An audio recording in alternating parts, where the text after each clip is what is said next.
Good morning, DJ and PK. It's 97.5 The Zone. Welcome in on a Tuesday morning. What a wild night of sports that was. Monday night, 2 football games and a baseball game. It's almost like the NFL does that to baseball on purpose. Same thing they're doing to college football on purpose. Competitive world, I guess. Bigfoot's putting the big foot down. On top of that, we had the Mammoth on the road, and we had the Jazz at home in a preseason game. Other than that, there was just nothing going on, was there? There's so much going on. That was an unreal night. Head on a swivel, try to keep up with everything. With the baseball, there just weren't that many. There weren't that many things to keep up with. You know, it's just Blake Snell was dominating, and Freeman homered, and it's 1-0 in the 8th. Then it got crazy. It got crazy in the 9th.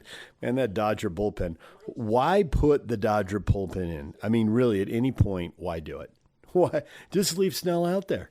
I mean, until his arm falls off, and then have him pitch with the other arm. Because the bullpen's a mess. They had 1 base runner through 8 innings. They got 4, including 3 walks, in the 9th inning. It was ridiculous. Anyway, Dodgers win 2-1, so they win Game 1 in the NLCS. I wasn't even counting the baseball game earlier in the day. I was just counting primetime sports. There were actually 2 baseball games yesterday. The Mariners win again, so they're halfway to their first World Series ever. Longest drought in Major League Baseball, 4th longest of all time without going to a World Series. Good grief. See if they get it done. And then there's the hockey. The Utah Mammoth go to Chicago, beat the Blackhawks. You got to beat the bad teams, and they didn't. They get beat 3-1. Empty netter at the end. Couldn't score in the first 2 periods. Did tie it up 1-1 early in the third period, but they couldn't get the second goal. And Chicago does, and they get the win. For more, here's the best of the postgame show. DJ and PK, the Utah Mammoth had hoped to return home 2-1 after they lost their opener in Colorado Thursday, came from behind and win in overtime in Nashville Saturday, and played the Blackhawks of Chicago on Monday night, but that would not be the case after Utah tied things up in the third period at 1 on J.J. Peterka's first goal with the Mammoth. The Hawks scored on the power play and then into an empty net and take it 3-1 from Utah. So Utah going to be coming home from that season-opening 3-game road trip with a record of 1-2. In that contest, Dylan Guenther extended his scoring streak to 3 games. He's factored in on 4 of Utah's first 5 goals so far and had a nice feed right here for J.J. Peterka, as we said, his first goal with the Mammoth. John Marino booking it out to center. He gains the red line, goes cross corner with it. Sam Renzel got scared off the puck. Here's Dylan Guenther trying to backhand it in front. Rebound, they score! And that is J.J. Peterka's first goal with Utah. Tied at 1, just over a minute into the third period. Guenther took it around behind, fed it across the slot, and J.J. Peterka has his first goal in Mountain Blue. Utah just couldn't generate enough offense, not only on Monday night, but on the whole trip, scoring 5 goals in 3 games. They held Chicago to just 14 shots, the second fewest shots in team history allowed by Utah. Again, really nothing generated by the opposition during this trip. Colorado only 2 goals and 27 shots on Thursday. Nashville 22 shots and 2 goals Saturday, and Chicago just 14 shots on Monday. So Utah mixing in a new forward or 2, and Barrett Hayton returned to the lineup on Monday night playing with Clayton Keller and Nick Schmaltz, but really all 4 forward lines weren't playing together last year at this time, while the Utah defensemen, 5 of those 6 were on the team, and you had Dmitry Simashev. So I think that explains why you're getting such good goaltending and good play from the Blue Liners, and it's just taken a little bit of time to generate some offense, as Utah definitely has a team that I think can score over 3 goals a game, just taking a little time here, and we thought it would with Peterka, Guenther, and Collie. Not surprised about that at all, but then you're looking at some other lines that just haven't been together, and what Utah wants to do, spent the training camp trying to eliminate thinking, wanting to know where everybody is all the time, not having to think where that next guy is. So they fall 3-1, but I think the offense is something that's going to keep coming, and if Utah keeps playing that same good defense-first hockey with their core that they got back on the blue line and good goaltending, they're going to be in good shape. Let's hear what Andre Tourigny had to say. We heard from Bear after the game. I think we played a good game defensively. Obviously, they're really dangerous off the rush. We did a good job to neutralize their rush offense. I like our second period. I like the way we forecheck in the second period. It was the first time of the year where we really had our forecheck going and we were connected. We were on them and we made it tough on them to break out clean. That has to be a staple of our game. Right now we need more consistency in that. Peyton just told us that he feels the last 3 games maybe not going as hard in the net and needing a little bit more of that push. Where does that start and how does that progress? I agree with him. I think the NHL, you need to score a greasy goal. It's not just the goal when you have time and space. It's not just the rush, the 2-on-1s or the backdoor play. It's the one when you have someone on you. If you look at Nashville, the second goal they score, they dig in. They find a way. The Chicago, their first goal today, they dig in. They find a way. So we need to score those greasy goals if we want to have a chance to separate ourselves. There's a balance between the urgency you want to see out of this group, but also the decision-making away and on the puck. Oh, yeah. If you look at the game, I'm not complaining about our performance. The guys worked really hard. We tracked really hard. We did a lot of good things. Our forecheck was excellent in the second period. We did a lot of good stuff. It's in order to go over the hump and win those games, we need to be harder inside. We need to be harder at the net. We need to get those greasy goals. Turca had a good response at the start of the third. Quick passing with those 3 players. What did you see out of it? They play well. They did a good job to utilize their speed. I think it's a little bit the reflect of our game. As soon as they start forechecking, they're fast and they have good stick. They have good legs. If they forecheck the way they did in the second, they will separate themselves. Vanchek's first game for your team. How do you think he did? He did a good job. I think kept us there in the first when we had a few breakdowns, and he did what he had to do. It was not an easy game. Didn't give a lot of shot. It was not easy for him, but I think he's a veteran. He stayed with it. You guys seem to be generating a lot of good chances and some decent offensive zone possessions, but I know you talk about getting greasy goals, but what ultimately needs to change to start seeing the puck go in the net? We need to bear down when we have those opportunities, and we need to be better when we're under pressure in those tight areas. JJ Peterka now has a goal and an assist in the last 2 games for the Mammoth. He put up 27 goals last year for Buffalo. Big trade acquisition this past summer for Utah, and immediately signing a 5-year contract. So the 23-year-old is a name to get to know, and we got to know him a little better after the game on Monday night. I'm sure that was probably a frustrating one in terms of how you guys executed, but can you assess just overall in terms of that game? Yeah, I think not our best first, but came out in second, played really well, even in the third. But I think just little mistakes cost us here. What's the fine line between balancing urgency that coach wants to see plus good puck decision making?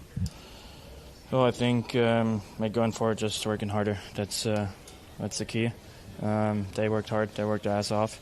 We weren't good enough in battles. Weren't good enough in tracking. So I think, going forward, that's needs to stop. You did score your first goal of the season with this group. What can you tell us about how that unfolded and what was working with your line? I think just pressure them. I think that was the key. To get chances off the forecheck, kind of like sit on them, and it's also how the goal went in. Just forecheck and then getting bodies to the net. How much credit do you have to give their goaltender? Yeah, I mean he played a really good game. I don't think we made it too tough because we had a lot of shots from the outside too. But when he needed to stop pucks, he was there for sure. So the Mammoth now come home for a 4-game homestand. They'll play Calgary coming up on Wednesday night. It'll be a 7:30 face-off here on the KSL Sports Zone. Our SeatGeek Plaza party starts at 4 p.m. We'll have live music, food and beverages available, entertainment. You can watch the Mammoth walk that mountain blue carpet. Be here to watch the team enter the arena on Wednesday. Whether you have a ticket or not, just come on down to Delta Center on that SeatGeek Plaza. We're going to have a great time before Wednesday's game, before we all come inside to take on the Calgary Flames. 7:30 face-off, 6:30 Hockey Night in Utah right here on the KSL Sports Zone. For more on the Mammoth, you've got Mammoth Daily with Mike Folta and myself, our new daily podcast coming to you straight from your radio broadcast team of the Mammoth. We'll have Mike's Morning After coming up on today's show, and we've got a Tuesday mailbag. Some great questions submitted by our fans. We'll be talking about breakaways, face-offs, and some other fun stuff as well. How you can listen to games live in Delta Center on the radio with no delay. We'll get to all of that coming up on our Tuesday mailbag of Mammoth Daily on Apple, Spotify, wherever you get your podcasts, on YouTube as well. Enjoy the rest of DJ and PK, and you can catch me and Mike over on Mammoth Daily and at Delta Center coming up tomorrow night. There is the best of the postgame show. We are going to pivot to college football and Utah and BYU and the rivalry game. That's next. Stay with us. Good morning, DJ and PK. It's 97.5, the KSL Sports Zone. The rivalry week is upon us. Here we go. Who's ready? Show of hands. We're all ready. Who are we kidding? We're ready. We've long been ready. This game looks like another in a long series of close games. You would think that this will just be another, right down to the bitter end, anything can happen kind of game. And I hope that's the case. I think that's the case. I expect that's the case, but you never really know. Kyle Whittingham, here he is with the media in advance of the rivalry game. I thought we played really well on Saturday night against Arizona State. Guys played with a lot of passion, a lot of energy, executed exceptionally well, handled the, I guess you call them distractions with the weather was a little bit of a distraction.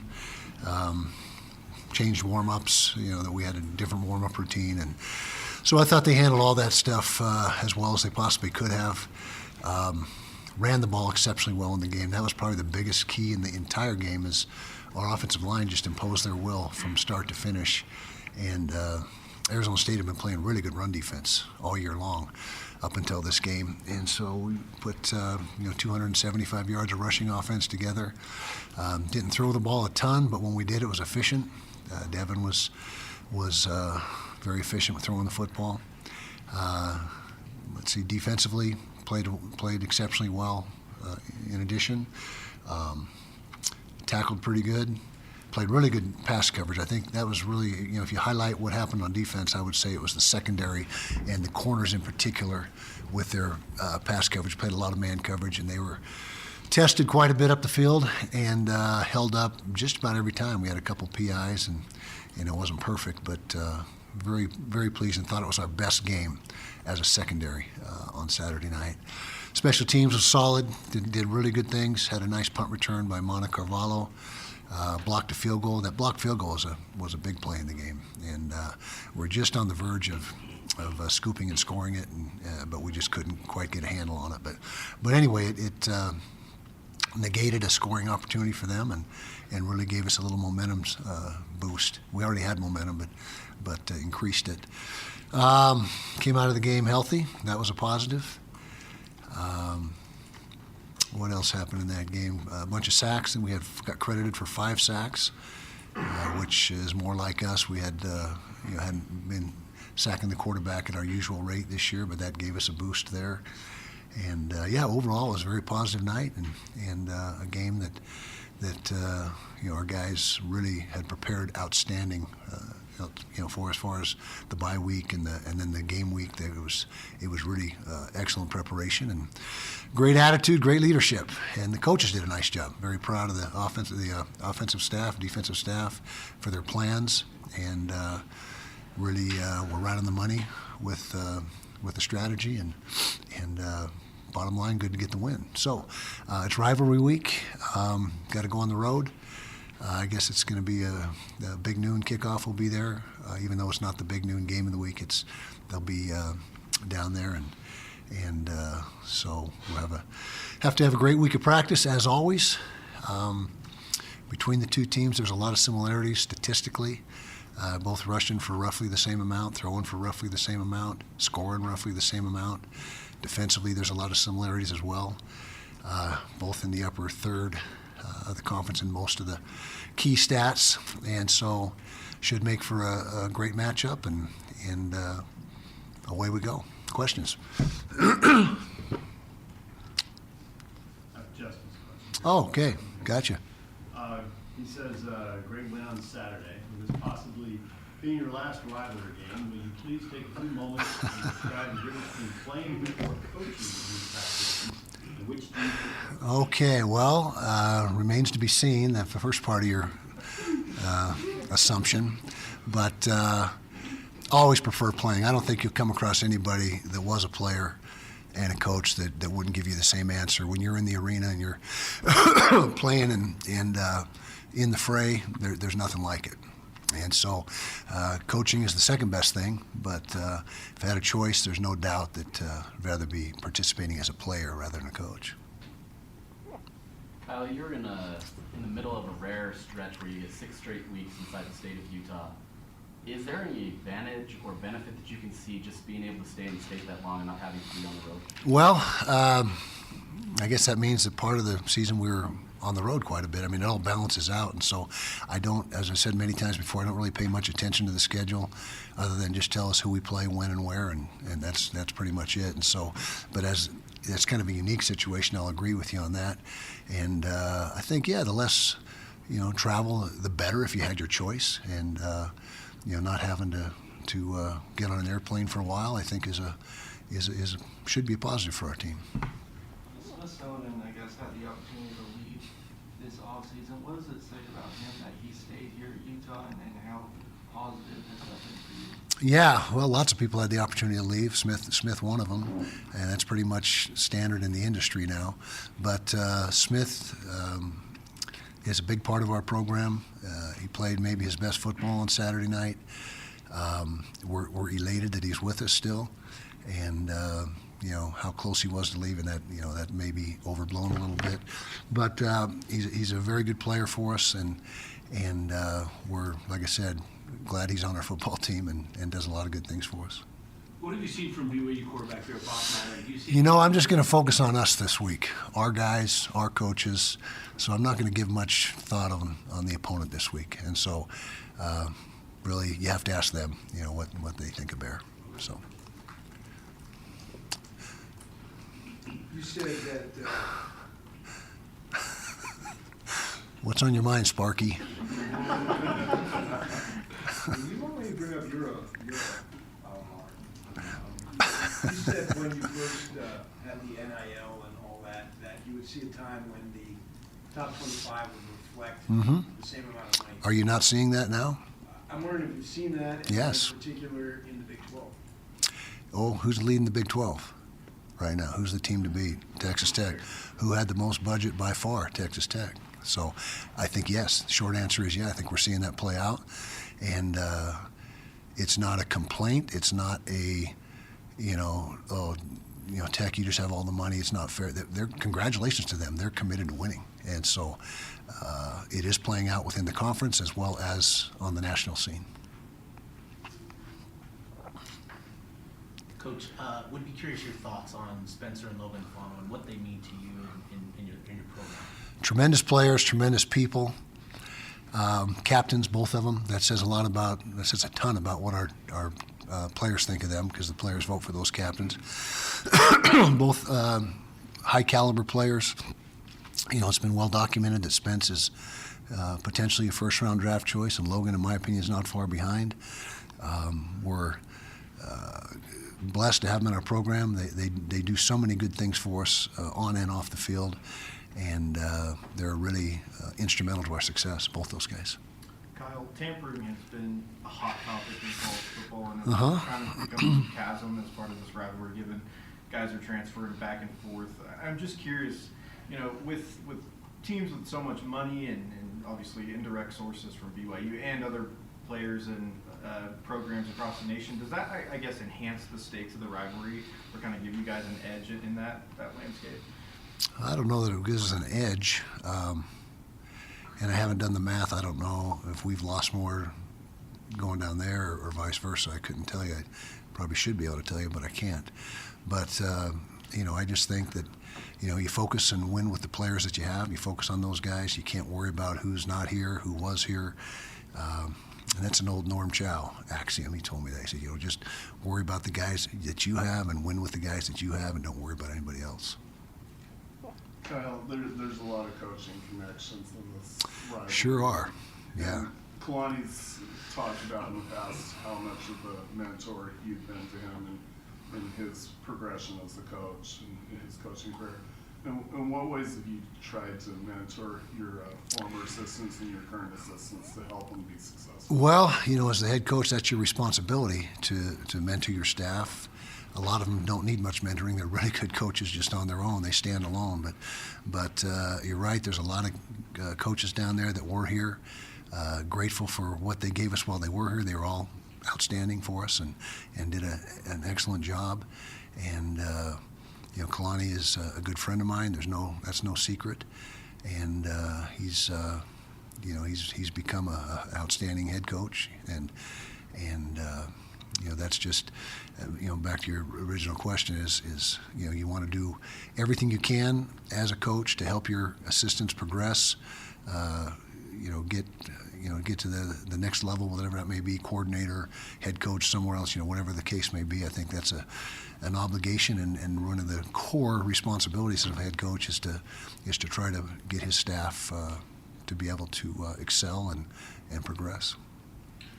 Kyle, there was a time when both of you guys were in the Mountain West where both sides were kind of clamoring for the rivalry to be tempered down a little bit. It was getting pretty intense between the fan bases, and then you went your separate ways, and the games weren't as significant. Now that you're back in the same conference, the intensity of last year's game, obviously, taken into consideration, do you feel like the rivalry is back to that same intensity it was?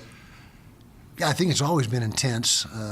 For sure, and conference implications certainly add to it. And you're right, there was a period of time there where we weren't in the same conference. I think in the past, when we were in the Mountain West, and the game being held in the last slot of the season, last game of the season, that added to it as well. As of right now, it's not the case. It's dead center just about in the season, and so I think it's almost the same as it was when the Mountain West was in, when we were in there, but just not quite, because the build-up throughout the entire year to having the last game is a little bit different than playing it right in the middle, in my opinion. So, Kyle, Parker is averaging almost 50% more yards per carry than Rodgers. Rodgers routinely is getting more carries in a game. I'm wondering, maybe the statistics don't tell the whole story. Why are carries being divided the way they are? Yeah, that's a good question, and we've analyzed that ourselves. And the short version is Rodgers is in on a lot of short yardage. He's really good downhill, get a couple yards when you need him, which is going to hurt your yards per carry, because if you're giving him the ball on 3rd and 1, 4th and 1 in the goal line, deep in the red zone, that's going to affect your yards per carry. But we really like them both. I mean, they're 1 and 1A in our opinion. And Wayshawn has been hampered a little bit physically, and so not ready to, or wasn't in the past ready to carry a heavy load. But he's feeling better now, and he's certainly been really productive for us. And the best answer I can give you is a lot of Knox carries are in those short yardage goal line situations, which lend itself to less yards per carry. Kyle, I'm curious your thoughts on your guys' run defense so far. Obviously, last week, Malik Brown was one of the leaders in the conference on rushing. How would you assess the run defense so far this season? 5 out of the 6 weeks, really good. The Tech game, we weren't very good defending the run, and I'm a big believer that physicality wins games, and if you can impose your will and run the ball on people and defend the run on defense, your chances of winning go way up, and that's something that we strive to do, is be stingy against the run on defense and be able to run it on O. And when we're doing that, we're pretty darn good, and when we're not, we're pretty average. Last year, you guys obviously started to move the ball on offense. This year, you're one of the most efficient offenses in the country. Is it as simple as Jason Beck and Devin Dampier? Kind of what goes into that whole recipe that's allowed you to be so successful? Well, that's a big part of it. Those two are a big part of what we're doing, and a big part of the reason for our success. Pointing back to the offensive line, obviously, still as high on the offensive line now as I was at the beginning of the season, and they really played their best game this past week. And so I think that it's a combination of having an outstanding O-line, Jason's scheme and play calling, Devin's dynamic ability, at the quarterback position, and so I think that is probably the reason that we're having success on offense. Kyle, Devin, and so many other players have never played in this rivalry before just because they're transfers. Yeah. How do you, I guess, approach this week, educating players on the intensity, the atmosphere and all that, given there's so many new players? Yeah, well, first of all, the half that have played in this game or have been in the program at least more than a year, do a good job of educating the guys on what the rivalry is all about. We also take a small segment in the team meeting on Monday, which will happen today, educating the new guys a little bit of the history. It's not a long, extensive thing, but just the history of the rivalry and more, just the tradition and what's happened in the past and just how, just on a national scene, it's one of the better rivalries in the country, in my opinion. And so we do take a few minutes in a team meeting, have a presentation, and try to do the best we can to educate them. But that's not nearly as important as practicing well and studying your film and the game plan and all that stuff. But it certainly is a part of it. Two more Dana than Steve. The familiarity on both sides with coaching staffs, is that kind of a wash as far as their philosophy, they know your philosophy, the players, there's a lot of crossovers there. Or is there any advantage there? No, I would say you hit it on the head. It's a wash. I mean, we both know each other so well, and it's I don't see advantage one side or the other as far as that dynamic goes. Coach, you talked about David Dampier feeling better, and I'd be curious to get your thoughts on prioritizing more rest this season because of this next stretch of schedule. Yeah, we have definitely done that, and we did it more so in the bye week than we've ever done as far as downtime. I think it paid off. I think our guys were completely fresh in the game on Saturday, and that's and with the numbers, your roster number is going to keep shrinking until it gets to 105 because that's what the new limit. And the only reason you can be above that is if you have grandfathered players that don't count against that cap. But we're still about 10 players below where we usually are, and then next year we'll probably be 8 or 10 players less, and eventually in a year or two get to that 105. And so preservation is a key. It's not like the NFL where we can make a trade or have a waiver wire to pick guys up on, and we got who we got, and along with everybody else, obviously. And so I think that's a trend that you see pretty much across the country, is that you better be careful with how physical you are in practice and what you do, because you got limited resources, limited players, and you better take care of them. And it's not like we used to beat them to a pulp, but we certainly had more. Yeah. Yeah. Good call. Yeah. Thanks, Coach. Sorry about that. I didn't mean to, Jeff. I didn't mean. It's easier that way for me. So I always take the easy way out. All right, there's Kyle Whittingham. And a reminder to nominate the youth sports volunteer that you know for the Hercules Hero of the Week. Submit your nomination at kslsports.com/contest. And listen every Thursday afternoon to JJ and Alex for the winner.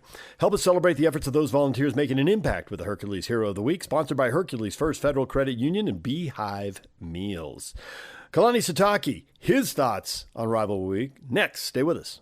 Good morning, DJ and PK. It's 97.5, the KSL Sports Zone. A reminder to join Hans and Scotty Thursday for the U Preview Show, brought to you by Beehive Meals, the rivalry game. They'll be looking forward to that. Kalani Sitake's looking forward to it. Here he is with the media on 97.5, the KSL Sports Zone.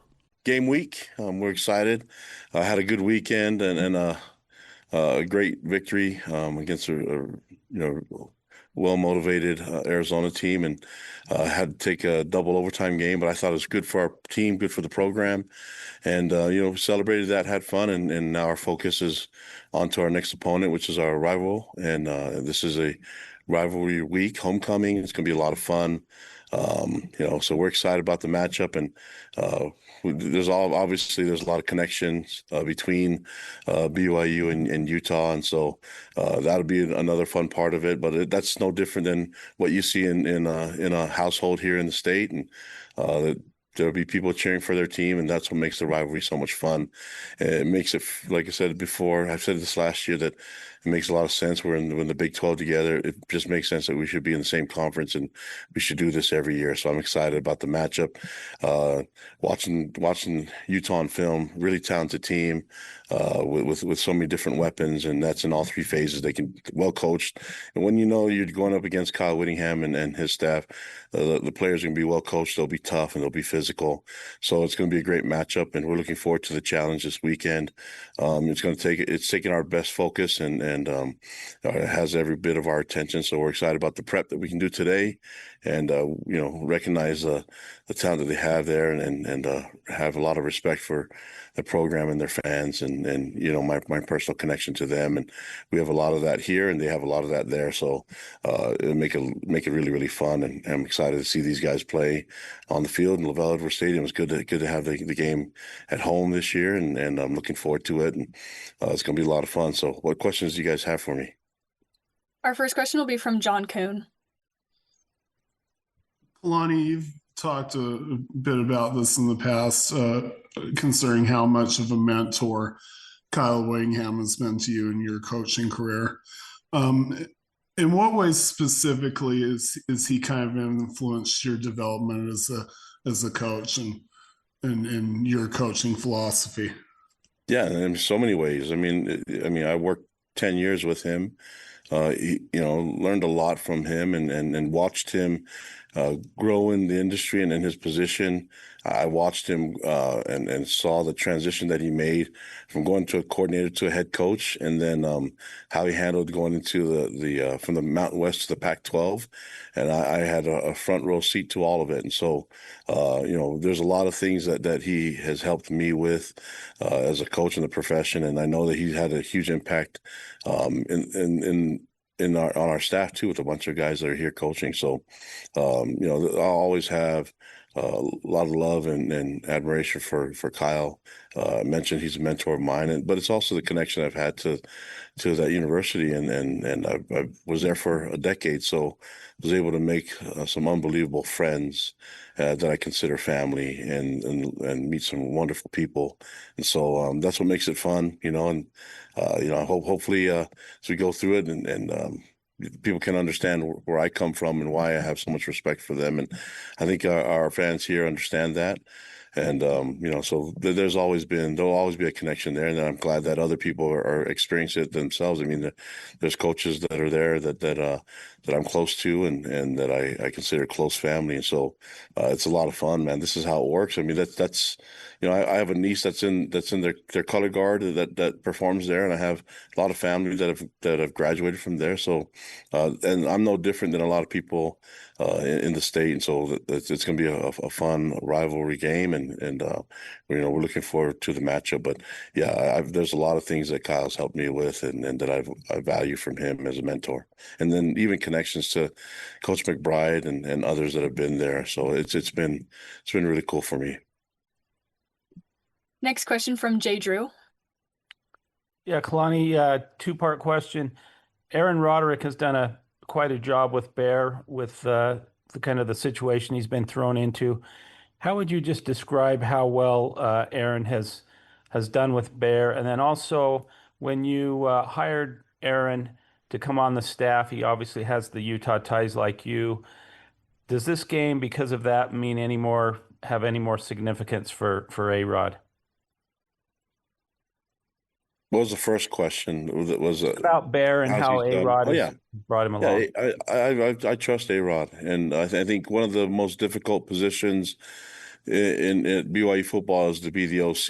It comes with a lot of criticism, but I don't know if it comes with enough praise. And so the things that A-Rod has been able to do when everybody was so concerned about a true freshman leading our team, I think everyone should give him a lot of credit for what he's been able to get done with Bear, and Bear himself deserves that too.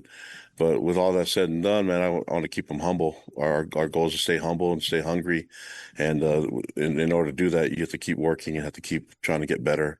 So there's a lot of room for improvement, and that's for all of us, not just Bear himself, but also for A-Rod, myself as a head coach, and Jay Hill as the D coordinator, K-Pop as the special teams coordinator. All that goes around. And then, looking at the rivalry week, it's It is what it is. I mean, it usually comes at the end of the year. We're all used to that, but this is a fun game, and so the fact that there's connections and that we're familiar with them, and they're familiar with us, it just makes it even more fun. I don't know if the attention's any different because I think we're all professionals. I think you look at their side, they're going to do the same thing. When it's all said and done, the guys on the field are the ones that make the plays, and so we all become fans when they're out there playing the game 11 on 11. So I like to think that we're all professional about it. It's not like we're sinking everything we got into this one. That's what we do all the time as professionals in our jobs, and this week just like every other week. But we know the implications and the attention that comes to this game. Next question from Dana Green. Hey, Kalani, back in the Mountain West days, obviously you were at Utah. A lot of people were calling for this rivalry to be tempered down a little bit, especially with the fan base. It was getting a little crazy. And then the game, went away, and you guys are in different conferences. Now that you're back in the same conference, do you see this intensity ramping back up like it was back when you were at Utah in the Mountain West days? I mean, I think the competition has always been there, and the intensity can be there. There's nothing wrong with the intensity being there. Me personally, I would like to see it be like with tons of respect.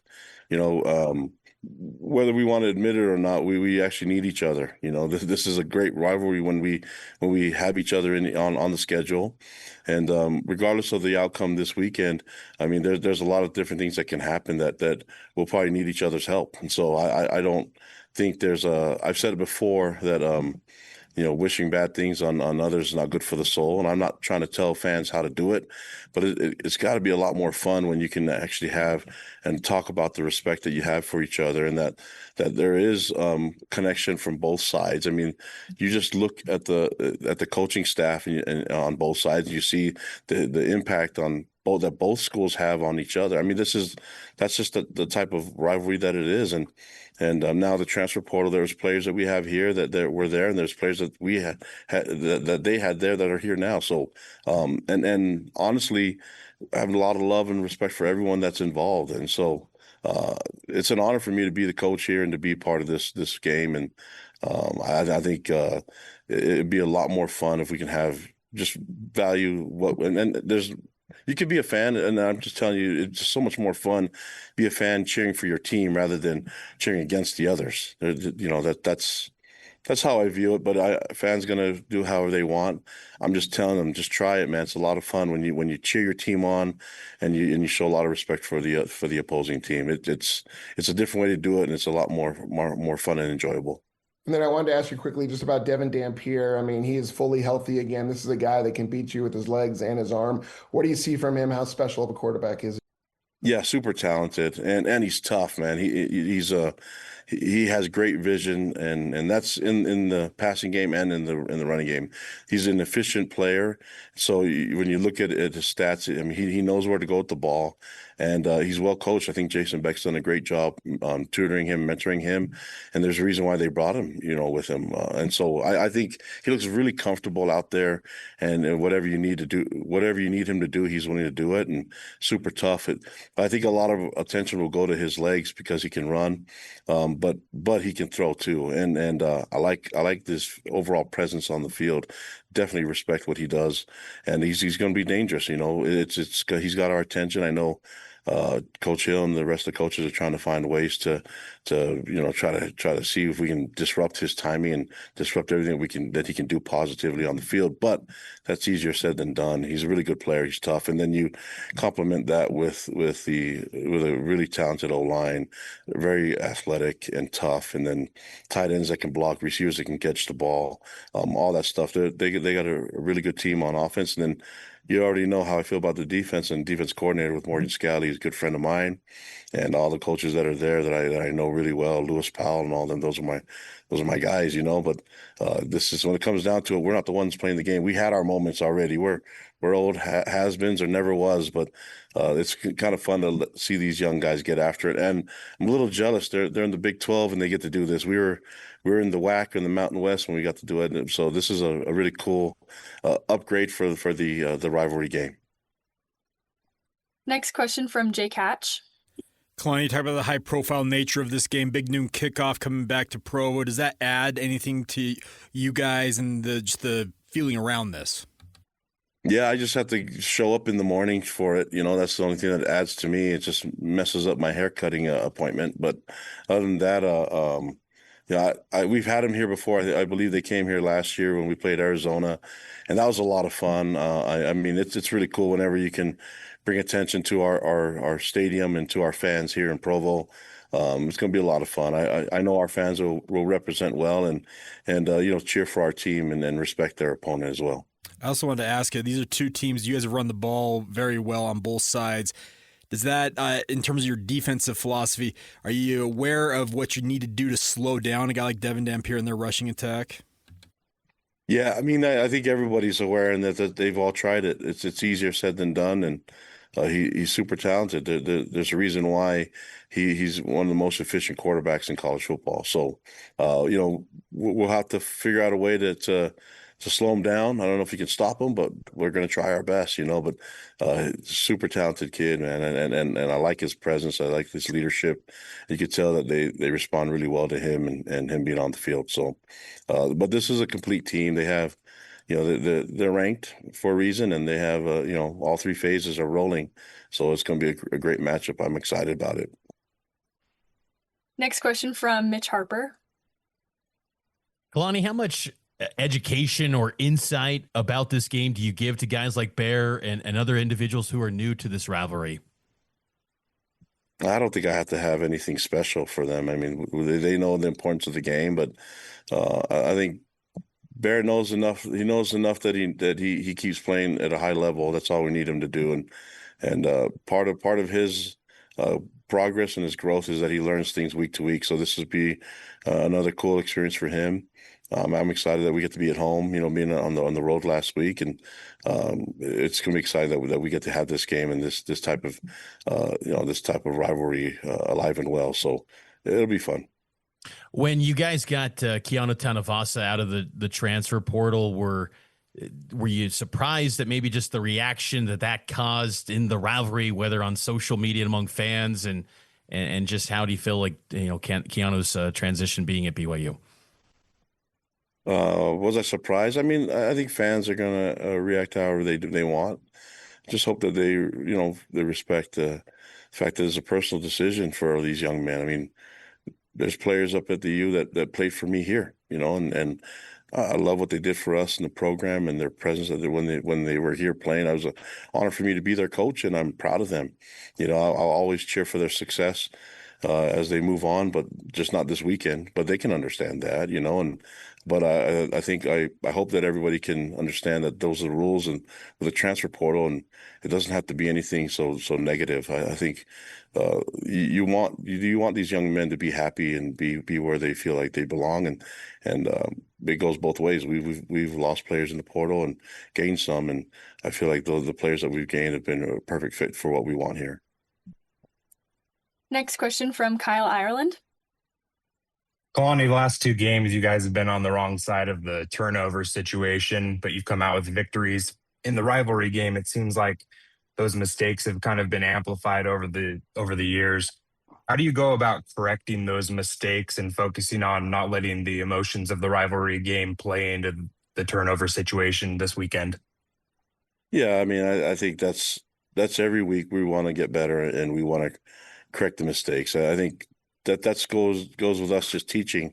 I know one thing, experience is a teacher. So turning the ball over and then having to respond after turning the ball over and having a fumble, those things that they can be the best education that you can have, and that's and us being able to kind of look at it and show the importance of it. But at the same time, I want our guys to play aggressive and just kind of have at it. Mistakes do happen.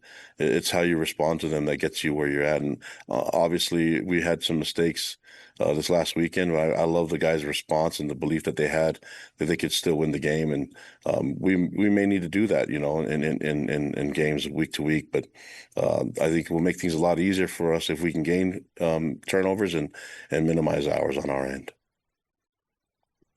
Next question from Dana Green. Coach, I know we have to wait till Wednesday, but do you expect Jack Kelly to be available? Yeah, I mean, he's practicing, so we'll wait till Wednesday. So I mean, I think there's a reason why we held him out last week. And then the last time Utah came to Provo in 2021, it broke that long losing streak to them. And I don't think we've seen you as emotional on the sideline after that win as you were.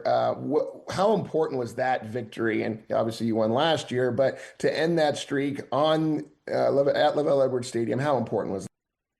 Yeah, I mean, in 2021, honestly, I didn't mean to get that emotional because it was still tons. It was out of respect of the people in the stands. I honestly looked up in the stands and I saw grown men crying because of the win, and so I just was so happy for the fans, and maybe I let my emotions get the best of me a little bit. I became a fan real quick at that moment, and I need to get control of myself. I mean, it is true though.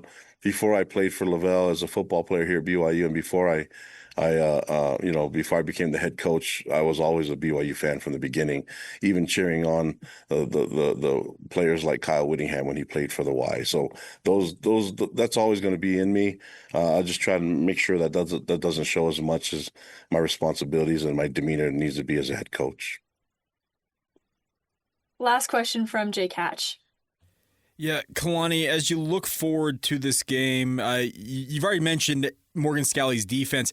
Is there anything between your defense and his that is different? Because you guys come from the same tree in terms of the coaching tree, but are there key differences you see in the two, if that makes sense? Yeah, I mean, there's a lot of similarities, but there are differences because they have different players than we do. And the one thing I do know about Morgan Scalley and Kyle Whittingham is that they basically pattern the defense off the skill that they have on their team. And that's what we try to do too. So the differences you're gonna see is who we have and what we're trying to highlight. And the same thing goes for them, where they can take chances and take some risks. I mean, we all kind of grew up in the same tree, like you said, so we all cut our teeth the same way. It's just a matter of seeing what our differences will be, and if that actually becomes a competitive advantage for each one of us. So that's what makes it a lot of fun, man. It's gonna be a great game. I'm looking forward to it, and but I'm looking forward to the preparation that we get to have today and this week, because I think it's going to make our team even better. There's Kalani Sitake on 97.5, the KSL Sports Zone. We're going to take a break. When we come back, what is trending? The headlines are next. It's time to get your morning started with the news you need to know. News update. This is what's trending with DJ and PK. Hashtag NFL. Bijan in motion here to the near side, going to hand it to Algier. Here goes Tyler. Bang, 10, 5, and it lands on the board. Touchdown. Big boy. He banged away at a man at the 15 and then just dropped the hammer into four-wheel drive. Buffalo adds another man to the front. They're going to hand to Robinson, right side, through the first wall, around the corner. Here goes Bijan Robinson. Keeps his feet. 30, 25, 20, 10, 5. Touchdown Atlanta. Oh, my goodness. Football at the 45-yard line. Bears territory. Snap back. Sugar rush and a throw to the left is caught by Swift. Sidelines. And he gets away from a tackle away at the 30. Angles middle 15. 10. Goodbye. DeAndre Swift. The touchdown. Catch and run. 55 big ones. This will be a 38-yard trot between the hash marks. In the rain. In the wind. Our version of the Hail Mary.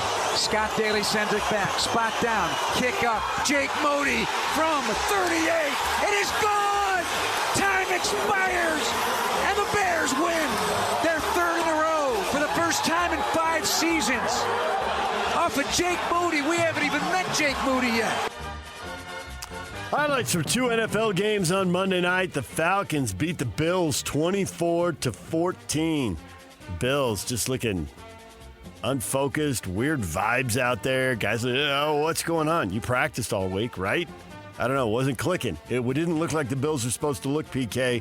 And maybe a lot of that credit should go to the Falcons. But late in the game, you think, oh, down 10, they'll at least go get a touchdown here because the Falcons will let them go down the field, keep everything in front of them, use the clock. Instead, Turned it right over on downs, throwing balls, and there's like nobody within 10 yards of where the ball lands. What is going on?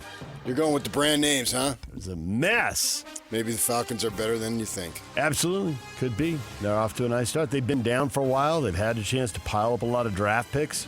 So there's that. And then the Bears beat the Commanders. I got to say, the Bears looked like they were out of sorts, too. They had a great scoring drive going. The ball goes right through Caleb Williams' hands, and he's over on the sideline.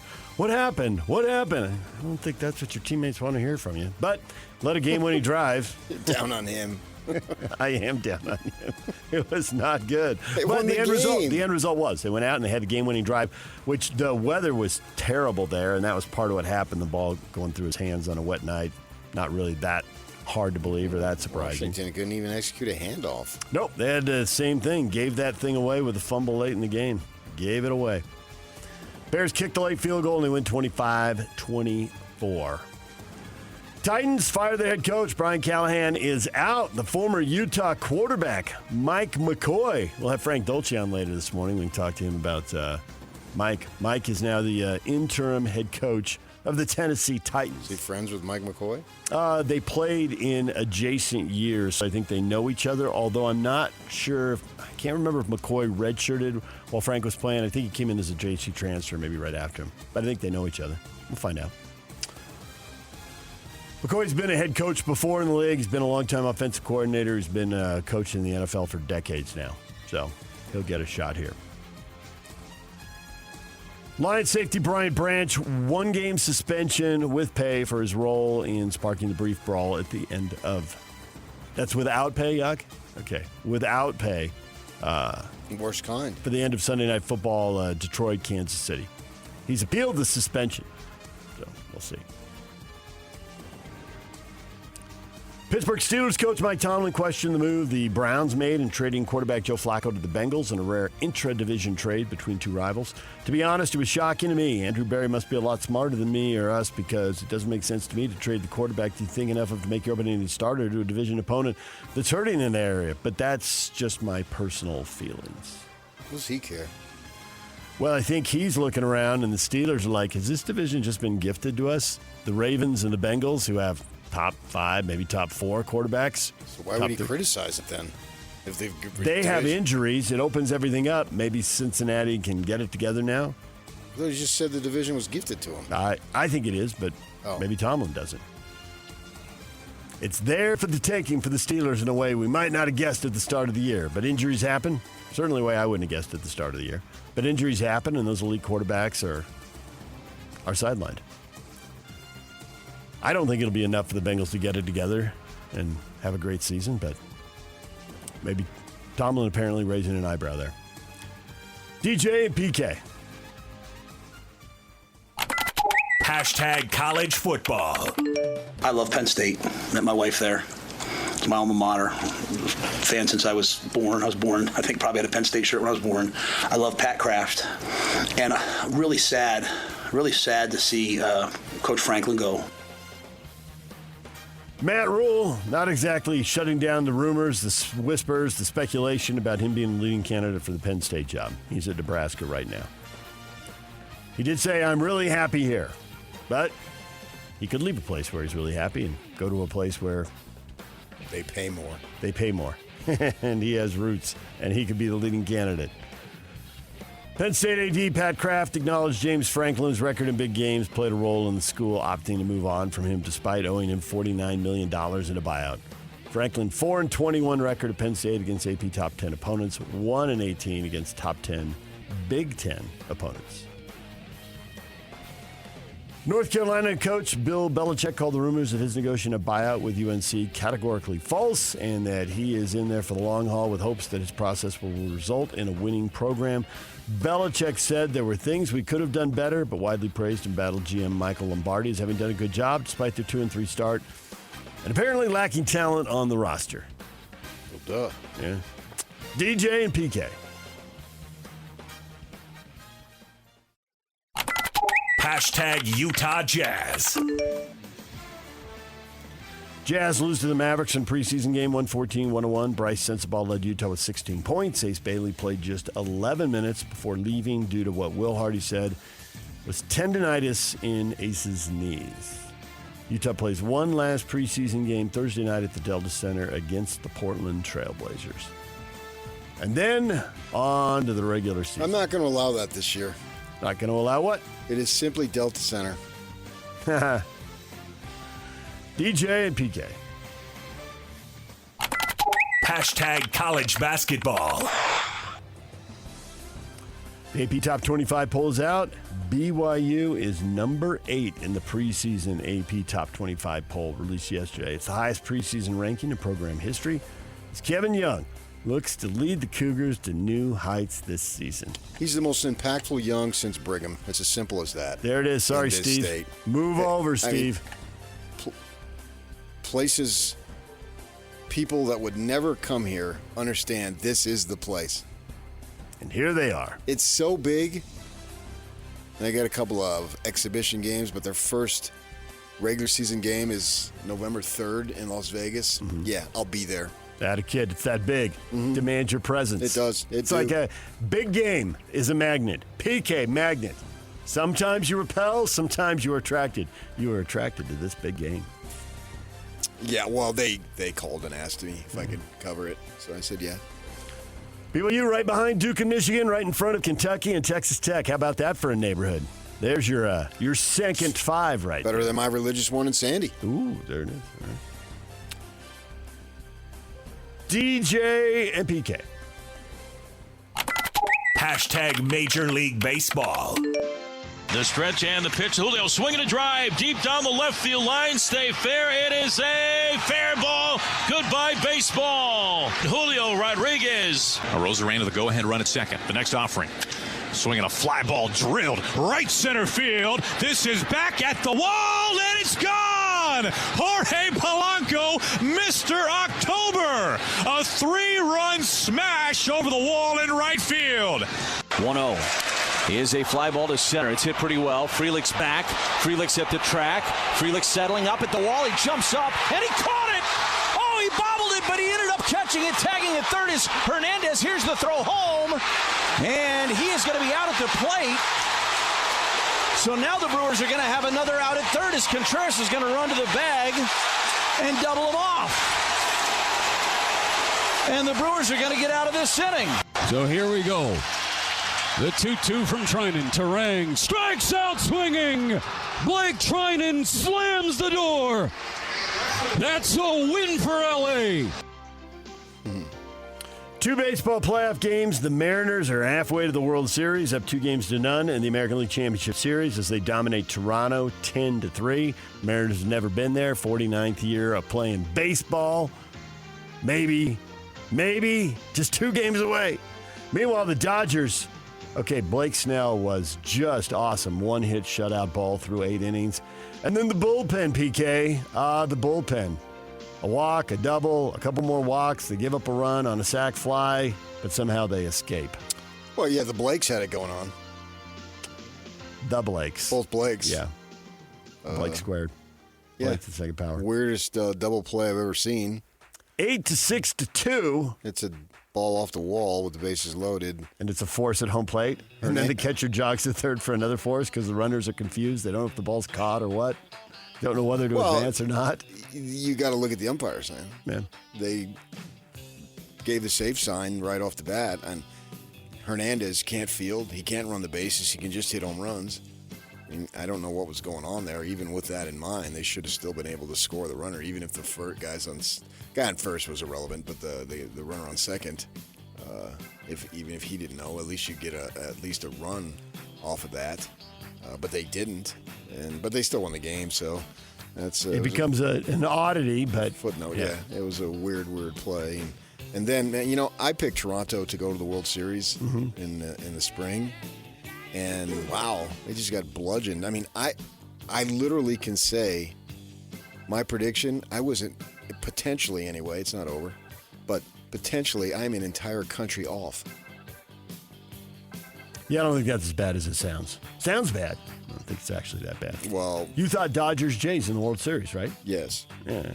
So the Jays go out in the ALCS, and the Dodgers might do it. That's not out yet, but Seattle's got a lot of mojo going on. They do. They remind me they were record-wise better than the Diamondbacks a couple years ago, but they remind me of them in terms of things that are going their way.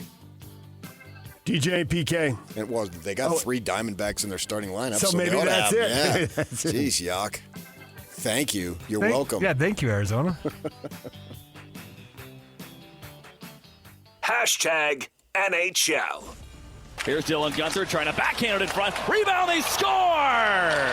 And that is J.J. Peterka's first. J.J. Peterka scores his first goal of the year. Early third period, tied the game 1-1. But the Mammoth couldn't get the big goal and take the lead. Chicago does. They had an empty netter. They scored on the power play to go up 2-1. They win it 3-1.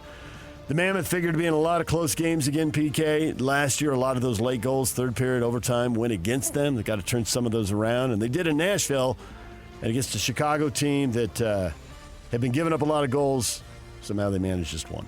This is awesome because there was just too much last night. And there was too much And last I night. told my wife, I said, I really can't pay attention to hockey. But the good thing is DJ will act like he knows everything about it, and I won't even have to say a thing. 2 football games, 2 baseball games, the Jazz preseason game, and the Mammoth on the Well, road. I had to watch KSL. I mean, it's the big debut. You know what I mean?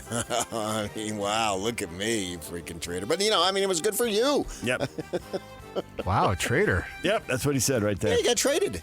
You got traded. Okay, there we go. Don't slur your words. You got traded. Slay my words. He got traded. We went back in return. 2 players to be named later, as it turns out. Cash considerations, got I don't it. think so. No, Did the Jazz win? We'll tell you next. Two guys to tell us next what we already know. Montreal Canadiens defenseman Lane Hudson, who won the Calder Trophy last year, signed an 8-year, $70.8 million extension. Montreal locking up one of the premier young talents. What is trending? Brought to you by Shamrock Plumbing. There's no job too big or too small. Get the personal touch with Shamrock Plumbing. All right, coming up, Frank Dolce is going to join us, and we will talk rivalry game with Frank. Austin Collie, too, if you're looking. Yes, and Austin Collie, a Ute and a Cougar. A former Ute and a former Cougar. Top. The question of the day is next. Stay with us. This is JJ and Alex. I got this.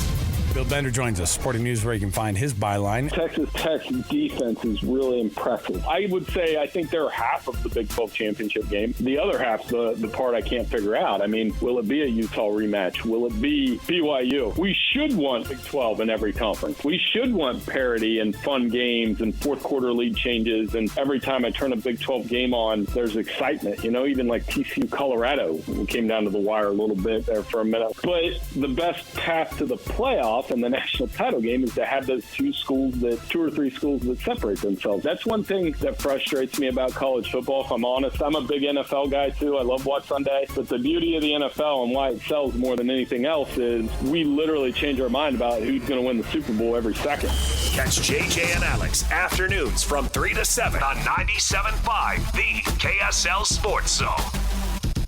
Join Hans and Scotty tomorrow for the Cougar Preview Show, brought to you by Beehive Meals. It's time for the question of the morning. Hot takes or toast? Kyle Whittingham declined to talk about BYU players when asked about Bear Bachmeier on Monday. Why would he do that? Just 91 comments, which is 4 or 5 times more comments than we get on a lot of these questions. And ironically, I thought when he did it, I thought he's trying not to, create a scene. You praise him too much. It's you criticize him, it's going to turn into a thing. If you praise him, does that help them recruit? Better not to just say anything, but might file this over underthinking it, file it under overthinking this, PK, because it's going to be a thing no matter what. And sure enough, here it is a thing. Well, he would not criticize them. There'd be nothing to criticize. Normally in those systems, which he did the prior week, you praise. A lot of the opponents and players. Yeah, he praised Jordan Tyson, Raleek Brown, and Sam Levitt before he even took questions a week ago. He went with their numbers, the zeros Tyson, and I don't know what the running back's number is, and he said the quarterback. Right. And here you got nothing to say about Bear Bachmeier, the freshman? Nothing. What have you seen from BYU quarterback Bear Bachmeier? I'm just going to focus on us this week, our guys, our coaches. So I'm not going to give much thought on the opponent this week. And so, really, you have to ask them, what they think of Bear. I think the follow-up should have been, well, why not? You did it freely and openly with ASU last week. Why won't you do it for BYU? Why? That's the question. The question that he left unanswered is, why not? You routinely, everybody does it. It's the old Lou Holtz syndrome. No matter who you were playing the best team of all time that next week. It could be a money game. It could be a money game. He had a and rep for that. You would have sworn they were 20-point underdogs. Yeah, right? I mean, he was legendary for doing that. 35-point favorites. You always praise the opponent. Kalani went to gave a 3-paragraph answer on Devin Dampier. Yep. So why did he do it? That's the question. Why? Greg says why? Oh, thank you, Nancy Kerrigan. Greg, because in his mind, somehow, some way, this is a competitive advantage. Laughing, crying emoji. Oh, yeah, his competitive advantages. Devin, he's trying to play a mental game, and he's the only one playing it. Why? Laughing, crying emoji. It's not what he did. It's why did he do it?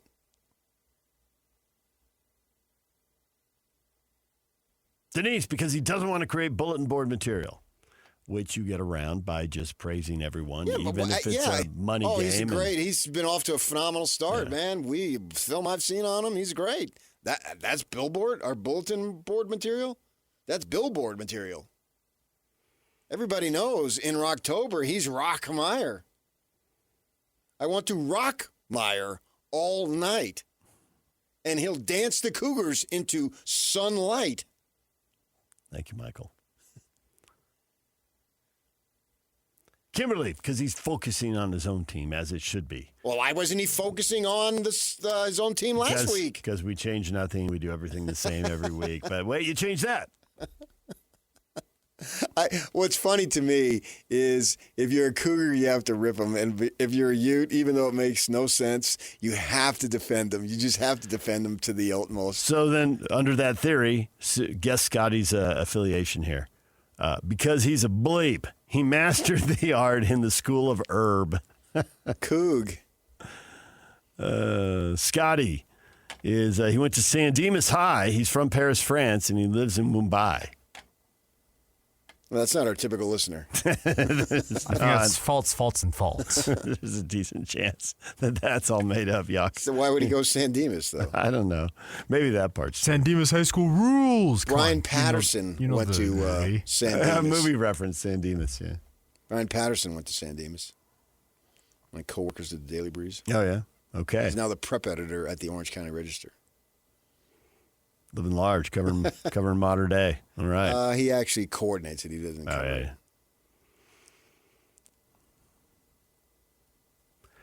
Cooper, we better see all the U fans questioning why Whittingham is giving cliche compliments about teams' players in their other games this season. He's a physical player. He plays hard.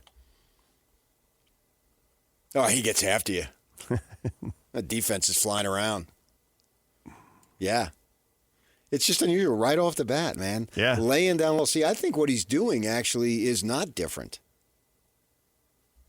What is he doing? That's he's doing this. He always circles the wagon, so to speak, when they play BYU. So he's actually consistent. In his inconsistency? He's not inconsistent. He's consistent about BYU as opposed to the rest of the schedule. Right. He treats it differently. Yes. Brooks says it's because he's planning his retirement party and he has no time for these type of things. No conversation about the Cougs. Now it's been brought up twice. It has. In the last, I brought it up last Saturday. You brought it up reading, there's a young man, Justin, some physical limitations, and so he's always there. And he gets to ask the first question. And you read it for him. I did. And he prefaced it with that. Yeah. That this could be the very last one.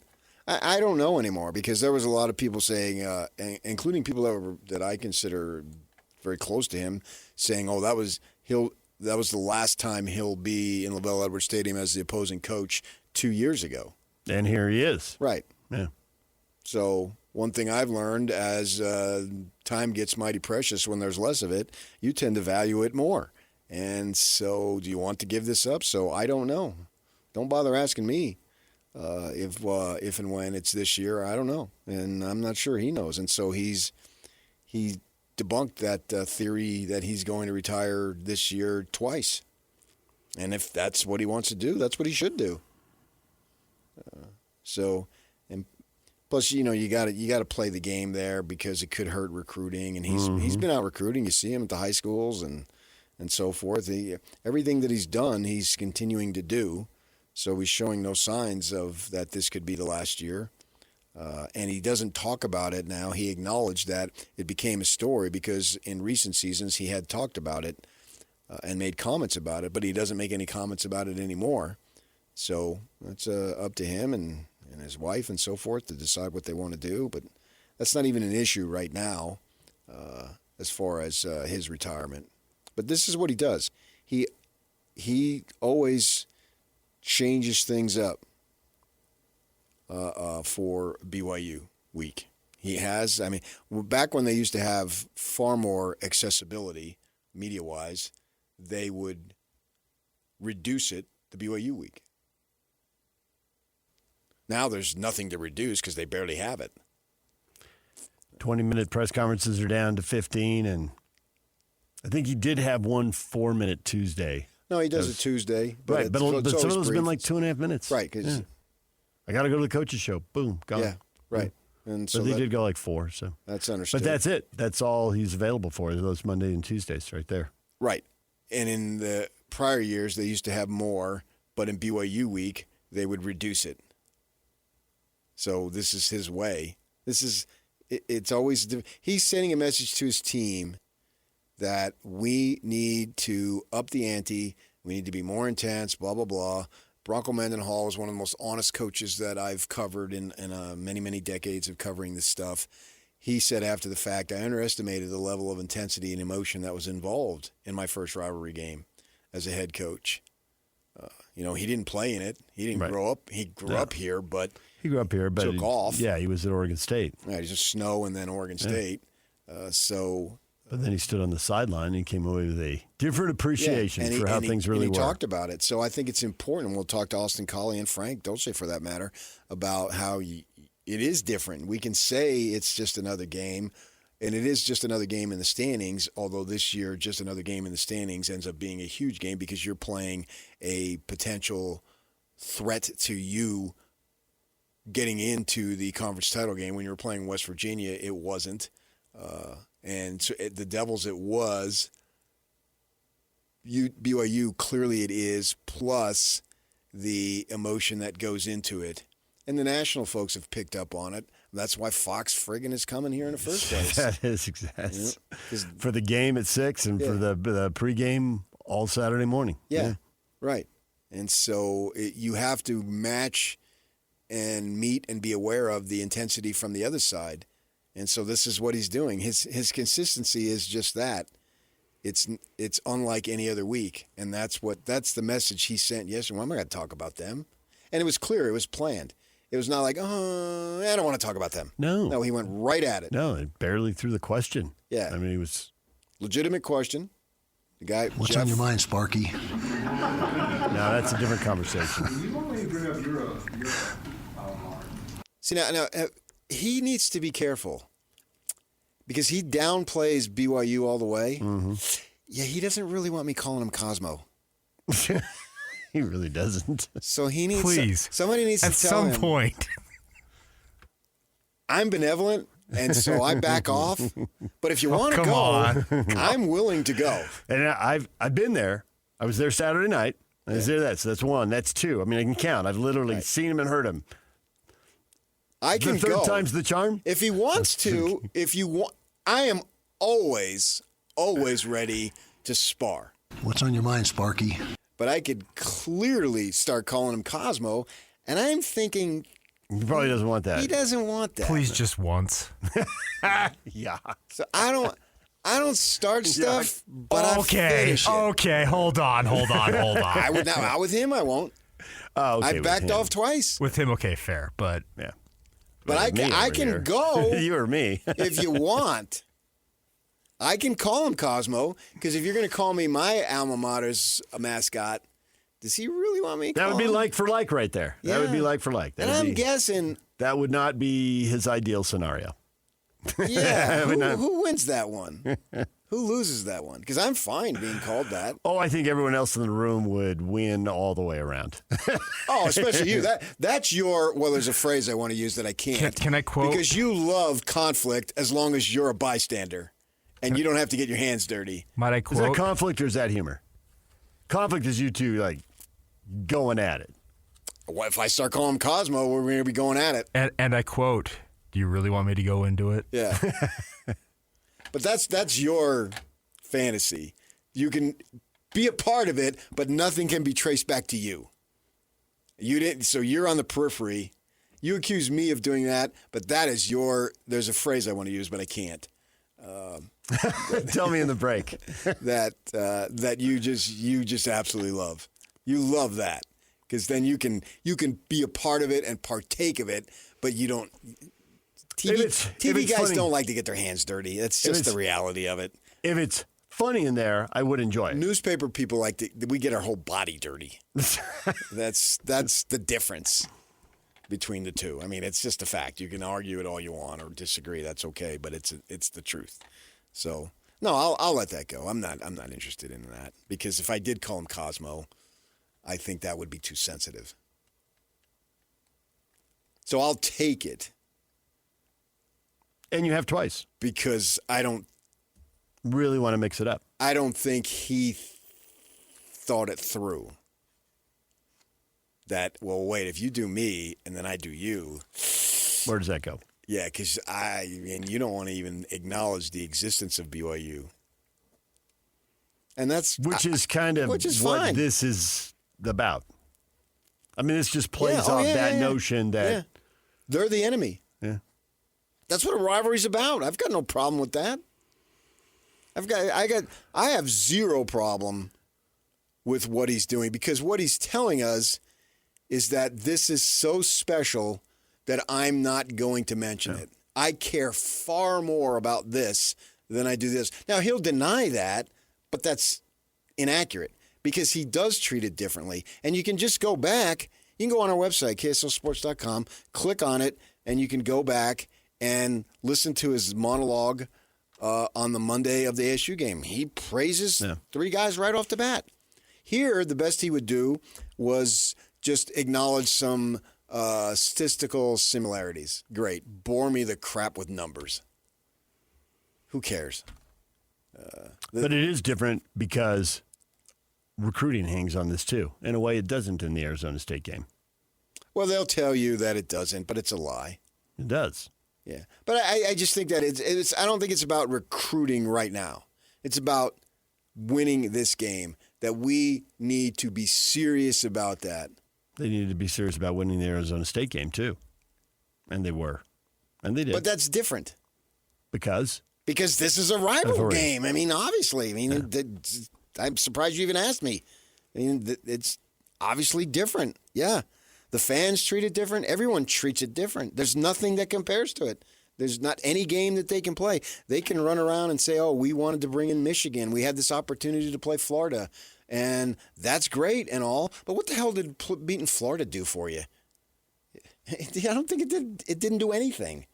They continue to say that. Now they don't have to say it, because they have to until the conferences break up again. They have to play each other. But that was their big reasoning. Oh, well, we had the opportunity to play Florida. Great. You went down there, a crappy Florida team, and got beat. What did that do for you? Did the kids from Florida come flocking to Utah? Not really. Right. But that was they lost that game. They went on and had a good year anyway. So and Florida didn't. It didn't wreck them. Right.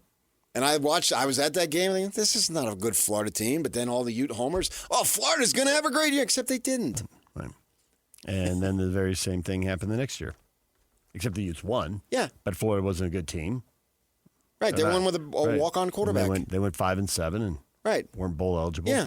The Utes scheduled them, and they're an awesome brand name, but they ended up playing them like during the worst 3-year run in Well, it would have been far. You would have got much bang for your buck by beating BYU. Even though the fans say, no, we don't want it, blah, blah, blah. Well, nobody stormed the field when they beat Florida.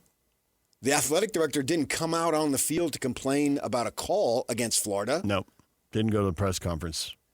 I mean, you lost a bunch of close games last year, but there was only one time he gets up on the podium and makes a statement. There was only one time he came out on the field, and every one of those games that you lost, they were perfectly refereed. No, they were not. Guaranteed they were and not. I thought Harlan took way too much grief for that. You got to allow people to be emotional. Plus, you cannot judge them in their so-called quote-unquote worst moment. This game was absolutely stolen from us. We were excited about being in the Big 12, but tonight I am not. You know that, Bobby. The second part of the statement was the one that I think got the Big 12 all. Yeah, but he was caught up in the moment. That's not who he is. But that got him a fine. Fine him. Great. But let's not act like, oh, that's Mark Harlan. Man, this guy's a loose cannon, running out on the field, popping off, hating the conference. Wow, that guy. No, he got caught up in the moment because it was BYU. I get it. And the fine. I forgive him, and he doesn't need my forgiveness. While it's a large amount of money to all of us, in the scope of an athletic department budget, I mean, they'd rather not paid it. They'd rather have the money. But it was like they paid $80K not to play BYU and who? Yeah, that's a true story. the Larry Kristoviak era. Did they cancel any other game in the non-conference? Coach $80K, man. Let me check. Right. It was just one. That's the heated nature of the rivalry. DJ and PK, it's 97.5, the KSL Sports Zone. Frank Dolce on the heated nature of the rivalry at the top of the hour. Austin Collie on the heated nature of the rivalry at the top of the 9 o'clock hour. Stay with us. It's game week for the Utes, and the KSL Sports Zone is getting you ready for kickoff.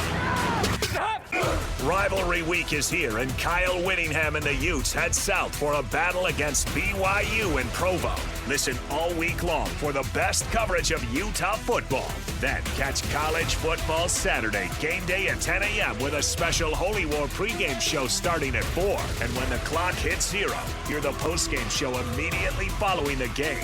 Holy War coverage on the Zone is presented by UCCU. Love where you bang.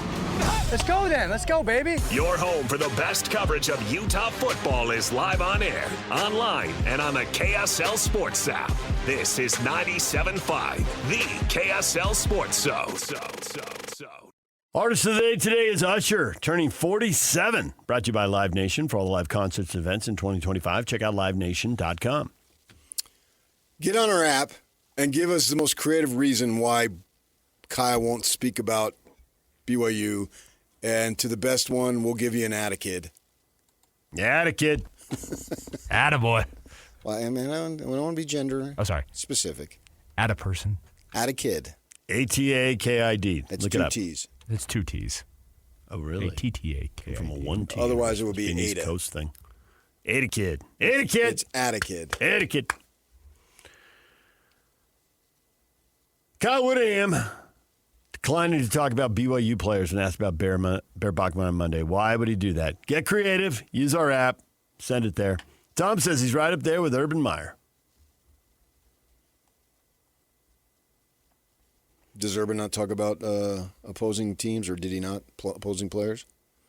I don't remember that. He just said the team down He said south. team down south. But in recent years, he's been using BYU. Well, he has to. I mean, no one's gonna have any Nationally, no clue. one will get it. Yeah. Somebody said in South Carolina is what's he talking about? Right. Frank says it's because he's scared and worried that his no-pass offense is going to get beat by the team down south. All caps. Again. 2 exclamation points. Oh, yeah. If they beat him third time in a row, then clearly the rivalry has changed. It's shifted.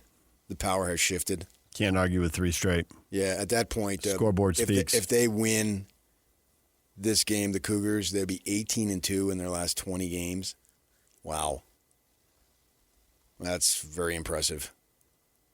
And in theory, anyway, we hear that they've got more money to spend. Mm-hmm. And they've changed the rules what do they call the two studs sticking out of your protruding out of your nose? They allow a lady, women's golf team member to do that. They put out an action shot, and she's got the two silver studs sticking out of her nose. What do they call those things? Do they have a name? Nose piercing? Well, I think of nose piercing up top. This is in the middle. This is coming out where the boogers come out. I think it's like a septum piercing or something. Yeah, and they allow that. That was unheard. That would have been unheard That's of. unheard of, yeah. I couldn't believe it when you told me yesterday. We were talking about it in the break. Physical evidence. Yak looked it up. There it is. He did look it up. Then he looked up the gal from Henderson, Nevada. Well, that explains it. Nevada. Don't denigrate Henderson. You're the one who told me. Leave Henderson alone. You looked it up when I told you. I saw it on social media, and you didn't believe me. You looked it up. And, man, if they're going to loosen all the rules, or most of the rules, come one, come all. You're going to get paid. You're going to... Don't you dare have a beard, though. Man, it seems like some of them got those, too. They've got the beard cards, yeah. Everybody's got a card. They're burning down forests. Everybody's got a card. But if they win this ball game, man. 3 straight. Yeah. 2-0 in the Big 12. And 8-2. It's a new era, obviously. Conference realignment. In your last 20 games, 18-2, I mean. That's a good stretch right there. Yeah, that's probably as good as any stretch you can even think to have. And both losses were by a combined, 9 points? I think one was 5, one was 4, and one was to the eventual Big 12 champion on their home field. Doesn't get much better than that. Those are halcyon days. Halcyon. Mike says Kyle did it because he's playing a little rivalry gamesmanship, but Zoobs take it personal like he insulted their grandmother. Zoobs are soft. Got to defend them. Yeah. Got to defend your guy. Rick, he lacks the class and character that Kalani demonstrates week after week. Got to rip him. The other guy. Got to rip him because you're a Cougar fan. It's a fall in line. Cooper, because he's a punk, thinking he's bigger than the rivalry. He is the rivalry. He is the lightning rod of the rivalry at this point, isn't he? Yeah, because you can't go Bronco anymore, and how Bronco would say, if you want the BYU experience, if you want the church experience, you have to come to BYU. Bronco's gone. Bronco doesn't talk church at all anymore. Wow, how about that? Can't draw any assumptions from that. Wait a minute. He changed jobs. Yes. He's at a state-owned school. Yes, and he was told to at the private institution, so he did. Yeah, right. So you got that. And Kalani talks about church now. He never talked about going to church at Oregon State and Utah. And I'm sure he's got to be in some leadership position because all those BYU high profiles tend to get that. Because all the buddies who give the callings want to make sure, hey, I know him. He knows me. They get to talk football with him. I don't know what he's got, but I would guess it's something. Something.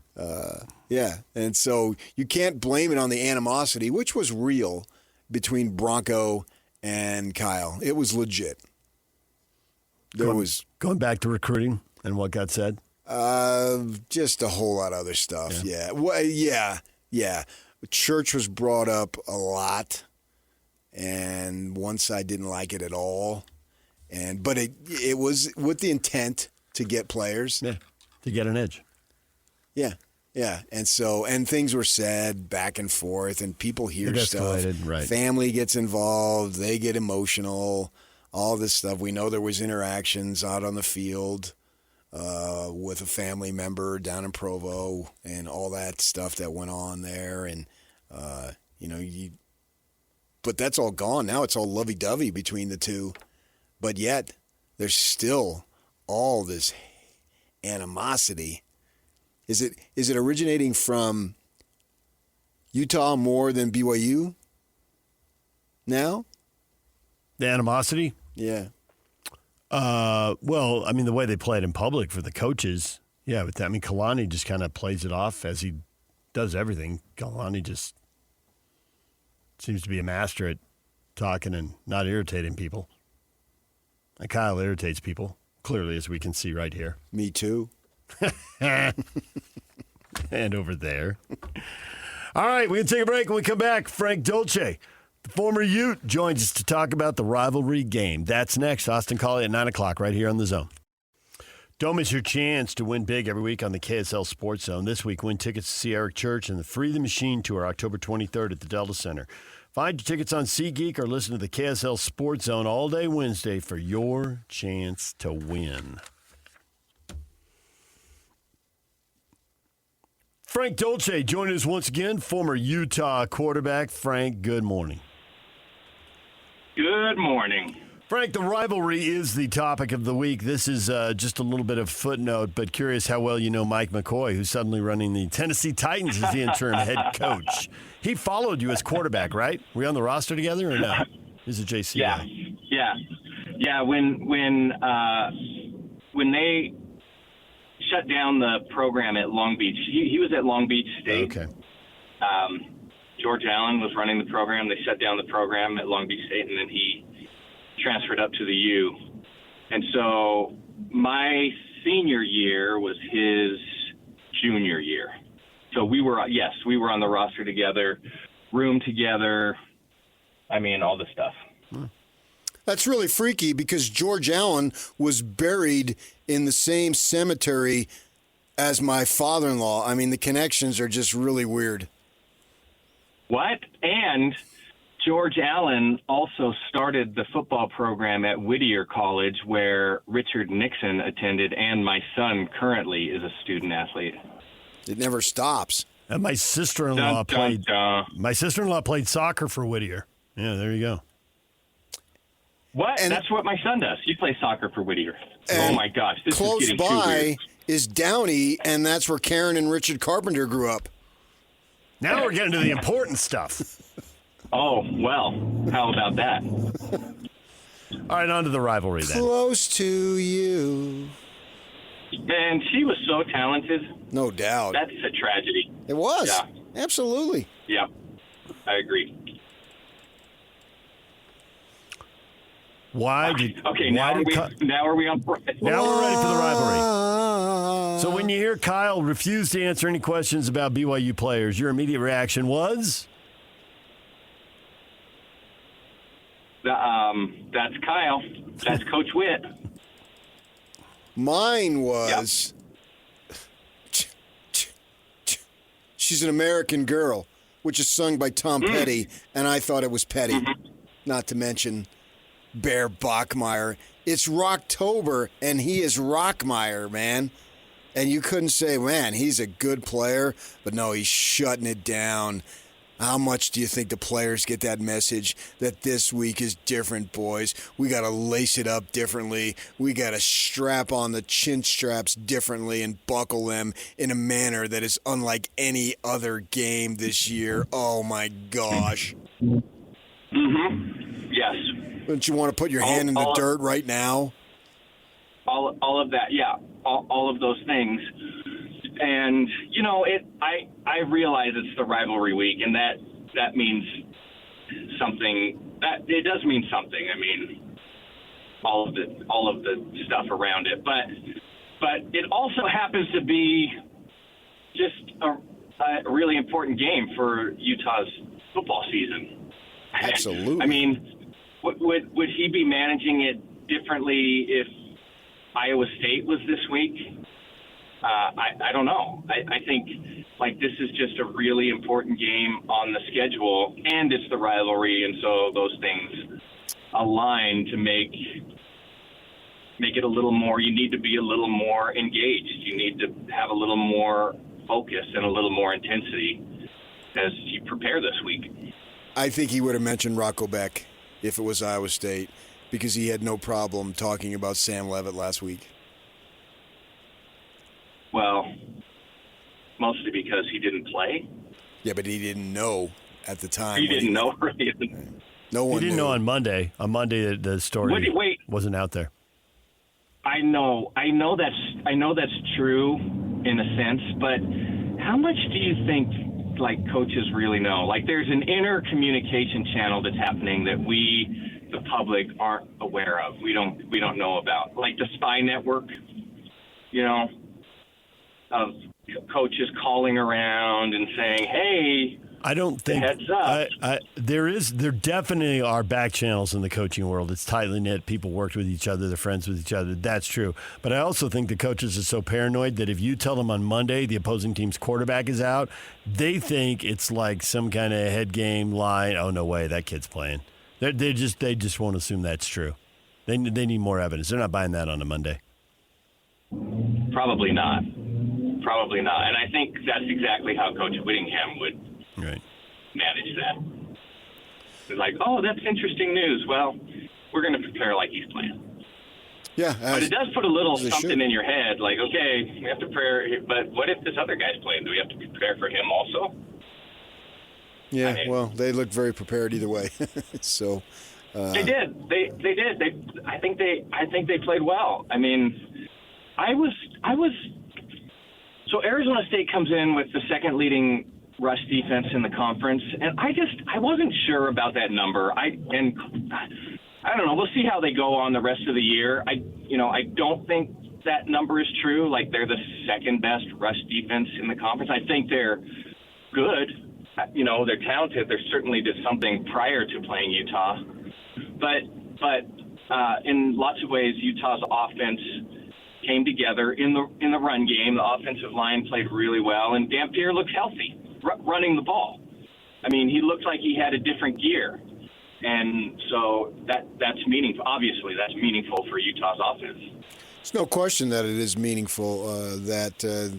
Kyle painted it as he wasn't healthy against Texas Tech, and so the underlying implication is if he's healthy, we can beat anybody. I think that was the message that he was trying to send. I mean, he went to town telling us how unhealthy he was against Texas Tech. I mean, and just totally overlooking that ASU's quarterback didn't play. I think the reality is that a healthy Devin Dampier isn't beating Texas Tech, nor a healthy Sam Leavitt wasn't beating Utah. But that's all in the past now anyway. It's about what's going forward. And the question is Utah's offense with a healthy Devin Dampier good enough to really get to win this thing? And when they get down to Arlington, are they just that good? Because certainly in the last two games, in which I think they've won by a combined 66 points, they've shown that, yes, they are. You have to wonder the level of competition. But nevertheless, that's where we're at. No, I think the competition is always a factor. And I wouldn't disregard that.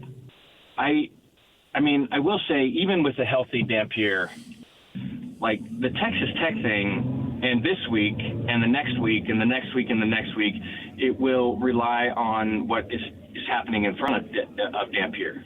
And if the offensive line is getting a push, especially in the run game, and creating seams and gaps at the line of scrimmage, then that's the most important thing. And then a healthy Dampier makes a big difference. But a healthy Dampier with nowhere to go, a healthy Dampier that's being disrupted at the line of scrimmage, I mean, I don't know how much of a difference that makes. I think it all really starts up front. So it's kind of like a bonus to have a healthy Dampier heading into this week, and an offensive line that looks like it's playing with some confidence after the last 2 weeks. Can the offensive line keep performing like this when people don't really respect the passing, at least the downfield passing game? The short passing game has been effective, but are you going to find 11 guys within 10 yards of the line of scrimmage because really nobody thinks they can beat them over the top? Yeah, at some point, you're going to have to loosen the defense with the passing game, and that's still the question mark. There were some signs. There are some signs that this is an offense that can manage that, and Dampier can do that with some effectiveness. But he's just, it's just not his, like, he's not going to get drafted in the NFL because he has elite arm strength and he can throw the ball downfield really well, and that's just not what he does. And so, what are the other ways that you keep a defense off balance? I think we saw a little bit of it again last week against Arizona State.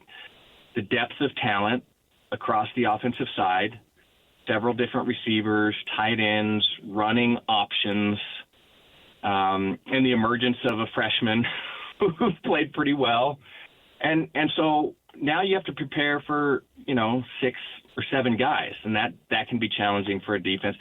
And you have to be able to take the top off every once in a while, just to keep them honest, just to keep a defense honest. And Utah was able to accomplish that against Arizona State. Still, I would, if I'm a defensive coordinator, this is nothing. I'm not, this is no shock here. But if I'm a defensive coordinator and I'm facing Utah, then the number one thing on the board this week is we're not going to allow Utah to beat us with the run game.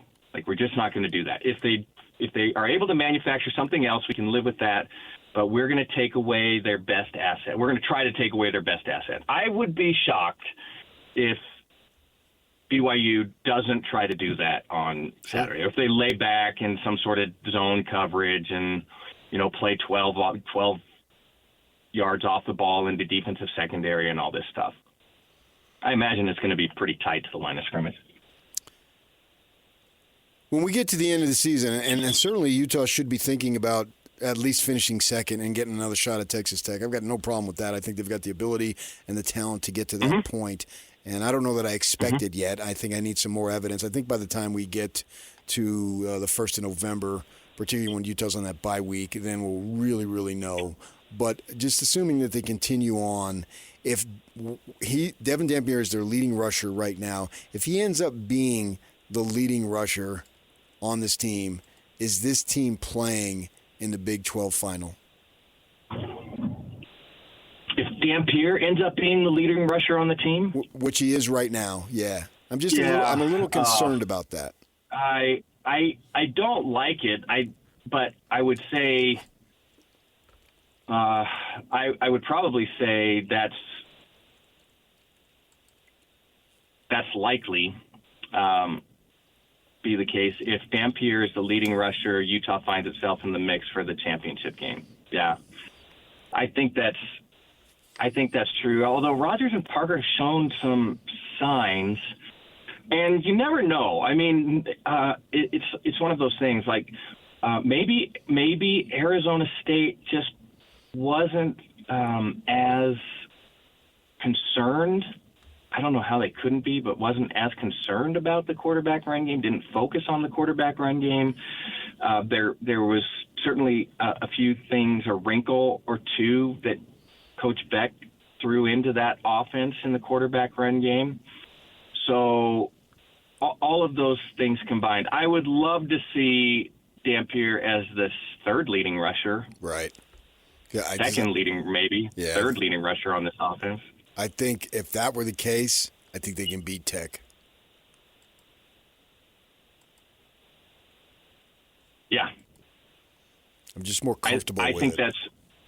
I think that's true. And I would really like to see, I know they're working, and I know we harp on this, but I would really like to see Utah continue to develop its passing game. And maybe it's not taking shots downfield, but like a good intermediate, high percentage passing offense, high efficiency in the intermediate area I think that would go an enormous way in helping this offense remain productive. Then Ficklen's your guy, man. He's thrown 9 passes, and you know how many completions he has? 9. 9. I've watched Ficklin throw the ball 9 times, and every time he throws the ball, I'm like, he throws that ball pretty well. Yeah. he's a lefty, so he's throwing it from the wrong side, but it still looks pretty good. So there's a guy. There's a guy that, I mean, you never know until he plays a full 60, but there's a guy that looks like a real future bright spot for Utah offensively and with the ability to stretch a defense through the air. It looks like Parker should be getting used more, and there's probably a couple reasons they haven't. One, spread the carries around, don't get him too dinged up, and maybe he was a little bit. But like less than 10 carries a game. To your point about Dampier being lean rusher, it looks like Parker averaging 6.5 yards a carry, assuming he's healthy enough, should be the focus in some of these big games, whether it's BYU this week, Cincinnati coming up in a few weeks. And they could also maybe spread the load out to Daniel Braymore. Bray looked really impressive. He's like a change-up guy. Mm-hmm. And now here's the nice thing. Whenever he goes into motion, when he's ever motioning across the line of scrimmage in front of the quarterback, you have to dedicate somebody to him because he was so productive a week ago. Now that opens up Parker, Rogers, or Dampier, whoever else. I mean, that's a nice option to have. So I would love to see – I mean, I don't disagree. I'd love to see Utah establish a run with one of the backs and then have your changeup be Bray and Dampier and even Snowden or some of the other guys that a defense now has to recognize and prepare for. It looks a little bit like Air Force's option offense without the true – running what looks like a sweep and then a pitch is what we're used to. But the motion guy is one option. The running back is another option. The QB is a third option. So in a way, you have to be assignment sound, and maybe you can get away with much less of a passing game if you occasionally hit on the middle or deep route, because that's all Air Force has had to do for years to keep people honest. So maybe there's some principles in there. I don't understand enough, but maybe you do, Frank. You roomed with Mike McCoy. There's the other. Yeah, well, Mike McCoy, by the way, different level in terms of understanding. Like football IQ, Mike McCoy's different level. There was no question that he was going to be a head coach at some point. He was off the charts. Like the stories about Jim McMahon sitting in the film room, and after like 5 or 6 plays, he turns on the light and he says to, I think it was Norm Chow. I can't remember who his offensive coordinator was. He said, hey, is this what they're going to do this week? And the coach says, yeah. And he said, well, we're going to score 50 points. And that was it. Meeting over.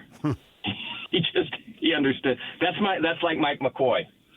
So I'm hopeful he has great success with his new gig. Anyway, the other thing about that offense that we're talking about, now you said the options, right? Mm-hmm. There's a pitch option, there's a handoff option, there's a keep option. Now you work in the pass option off of the option. So you have a receiver sitting either right there at the line of scrimmage or a few yards downfield where you can read the end, decide whether or not you're going to keep or give or pitch or whatever else, and have your eye up to dump the ball out if that pass is open. So there's a lot of different things you can do when you start getting people involved in that kind of offense. And I'm curious to see if that's the next evolution. I'm not sure we've seen all of it yet, and maybe that's another wrinkle that will evolve. Frank, we will let the wrinkles evolve. The game will happen Saturday night, and we will see what kind of curveballs are served up. Well, I just want to say one last thing. We spent all our time on Utah's offense because, that's always our biggest concern, Utah's offense. But defensively, the way Utah played last week and the pressure they put on Arizona State offensively is that has to continue this week. I think you can force BYU into some mistakes, and that is reliant on a defensive line getting after the offensive backfield. So optimistic about a pressure defense this week and what that means for Utah as an overall. He's Frank Dolce. He is here every week. Thank you, Frank. Thanks, guys. Great to talk to you. Austin Collie, former BYU wide receiver, joins us at 9 o'clock. Stay with us. It's game week for the Cougars, and the KSL Sports Zone is getting you ready for kickoff. It's another edition of the Holy War as BYU returns home for another chapter in the BYU-Utah rivalry game at Lavelle Edwards Stadium. Listen all week long for the best coverage of Cougar football. Then catch college football Saturday, game day at 10 a.m. with a special Holy War pregame show starting at 4. And when the clock hits 0, hear the postgame show immediately following Following the game, Holy War coverage on The Zone is presented by UCCU. Love where you bet. Your home for the best coverage of BYU football is live on air, online, and on the KSL Sports app. This is 97.5, the KSL Sports Zone. Join Hans and Scotty G Tuesday from noon to 3 at My Hearing Centers, 8941 South, 700 East in Sandy. You listen to Frank talk a little Utah football, Utah offense, and make you think anything different about this game, or it confirms what you already believed going in? Well, it's confirmed what I've known about Utah for 2 decades.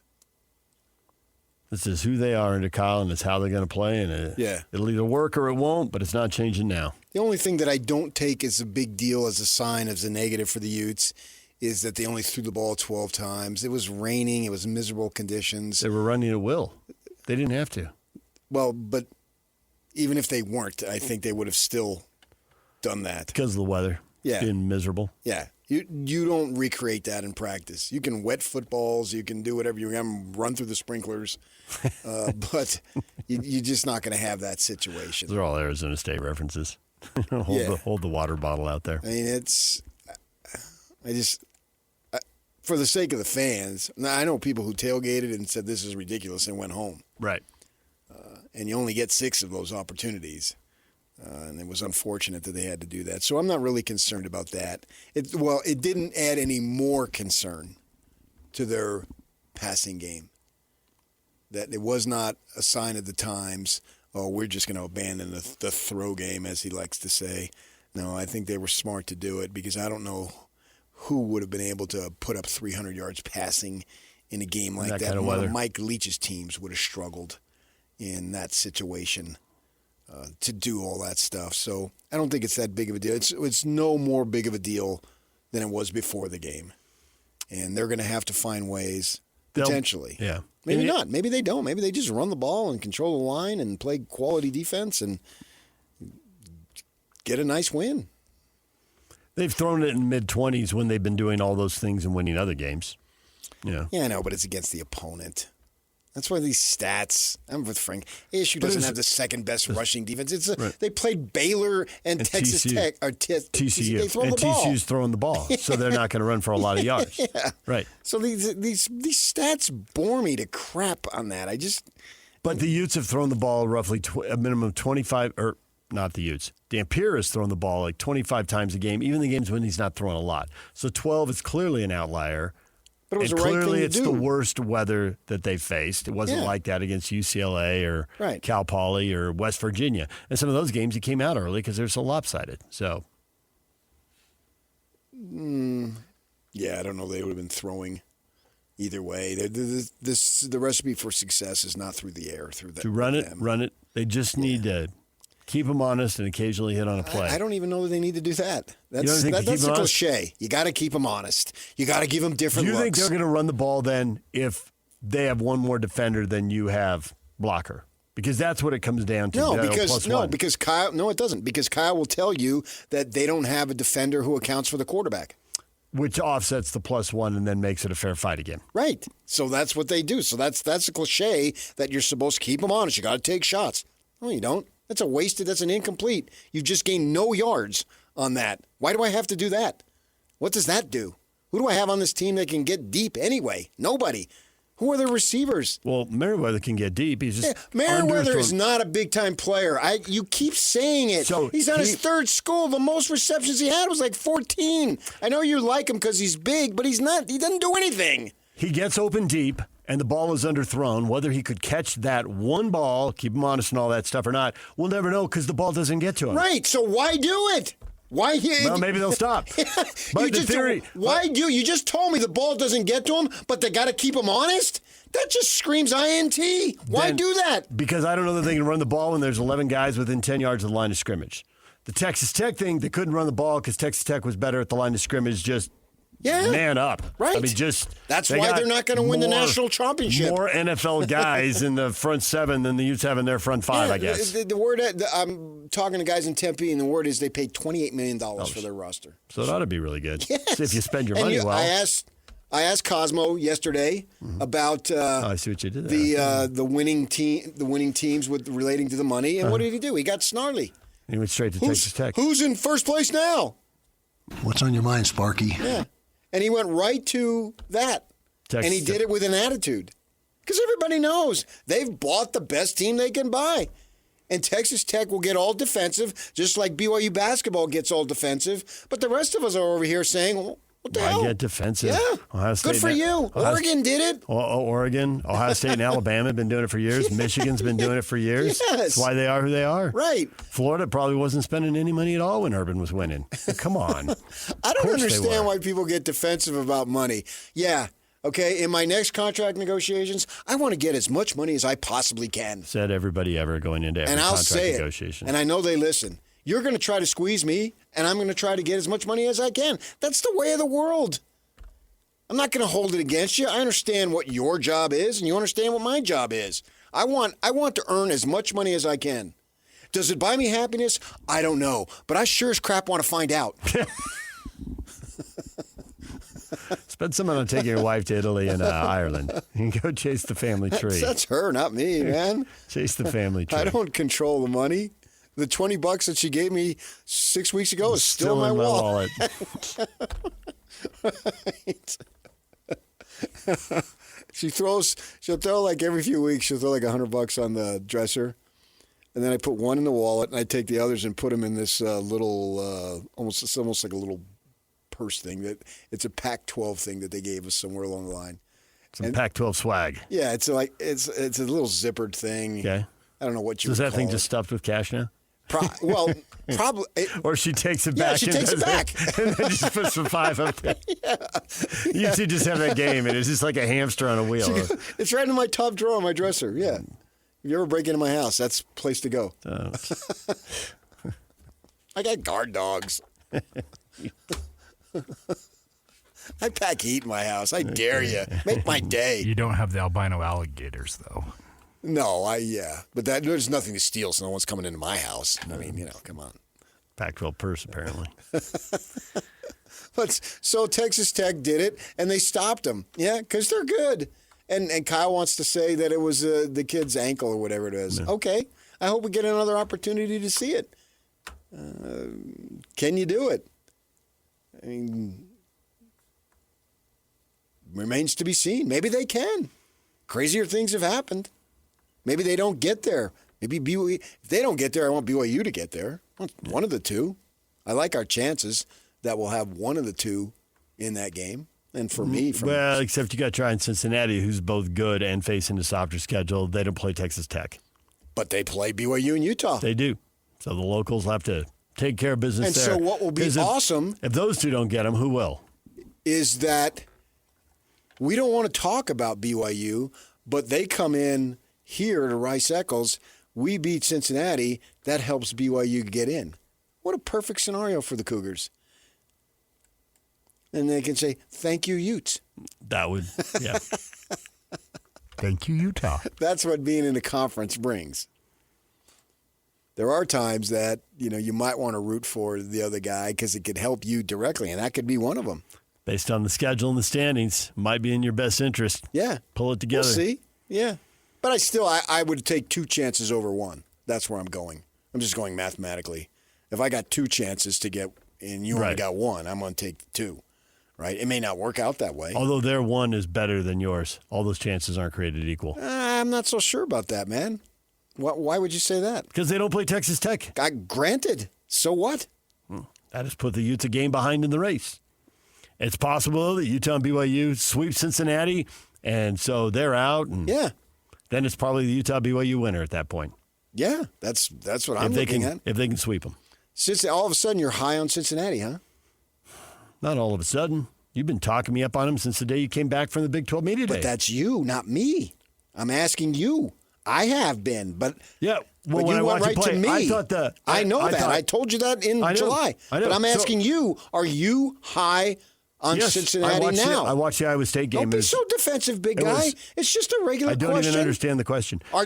I got it now. Yeah, do you understand the question? I got it now. I didn't get it right away. I got it now. Oh, that would have been, I didn't understand the question. Don't ask me to be precise with the English language. And don't I ask me to did get not math at on the radio time right. understand what you were asking in the moment, okay? Precisely. Now I understand your position, and I agree with your position, obviously, because I've been talking them up for weeks. Right. And I knew you didn't just talk them up for no reason. Right. And the first thing I saw from them was the loss to Nebraska where they didn't look great. But I know college football, especially when half the teams are brand new. And you don't have a preseason game. You don't have a preseason game. Yeah. How well have you scouted the other team? Because half their guys are new. So we know the early season games are weird. Right. And we've had multiple coaches tell us, well, don't judge a team until you get to 5 games.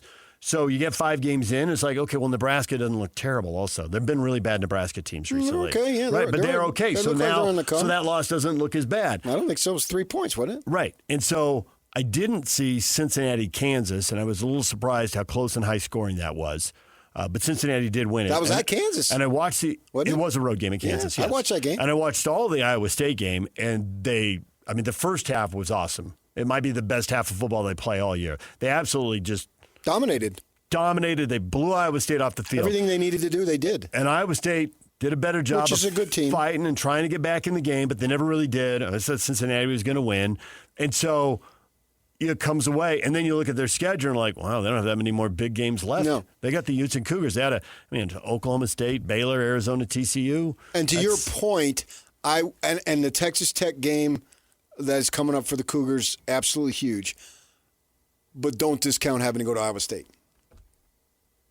Agreed. Yeah. If you go to Iowa State and win that game, that's a big win. That is a yes. Yes. And you should be anybody. I'm speaking generically or universally. A win over Iowa State is a good win. Especially they're 5-2. They got a good team. If you have to go there, right? Now, Iowa State went to Cincinnati, so Cincinnati was at home there. Mm-hmm. But BYU is going to have to go to Iowa State. Yeah. Utah doesn't play Iowa State. No, this year, I think not a factor if I'm ranking the schedules in terms of the 3 teams of BYU easy, has the hardest. They do. Cincinnati has the easiest, and Utah's in the middle. Yeah. And Texas Tech's schedule, for what that's worth, as they run through everything here, looks more like Cincinnati's schedule than anybody else's. Texas Tech paid off your mark. They had to play BYU and Utah like Cincinnati, but Cincinnati and Texas Tech don't have to play each other. Of the 4 teams that we think are at the top of this race, Houston, Baylor, ASU all sitting on 1 loss. We'll see how they handle it. I don't think those teams I don't think they're going to handle it well either, right? Yeah, of what we've seen. Oh, my gosh, the Devils lost 3 starters last week for season-ending injuries. It just gets – and we don't know – do we know yet if Levitt's back this week? Nope. That's a mystery? Right. So that could be a second loss for them easily. I would be surprised Houston, if it wasn't. a little paper tigerish, the way their schedule is built, 1 real test, and they lost it. It was Texas Tech. Sure, but their standard of success is much different. But are they going to be in the race or not? I don't think they're going to be in the race deep into November, but they are a team to watch out down the line. The thing about them is that they don't play Cincinnati, and they don't play Utah, and they don't play BYU.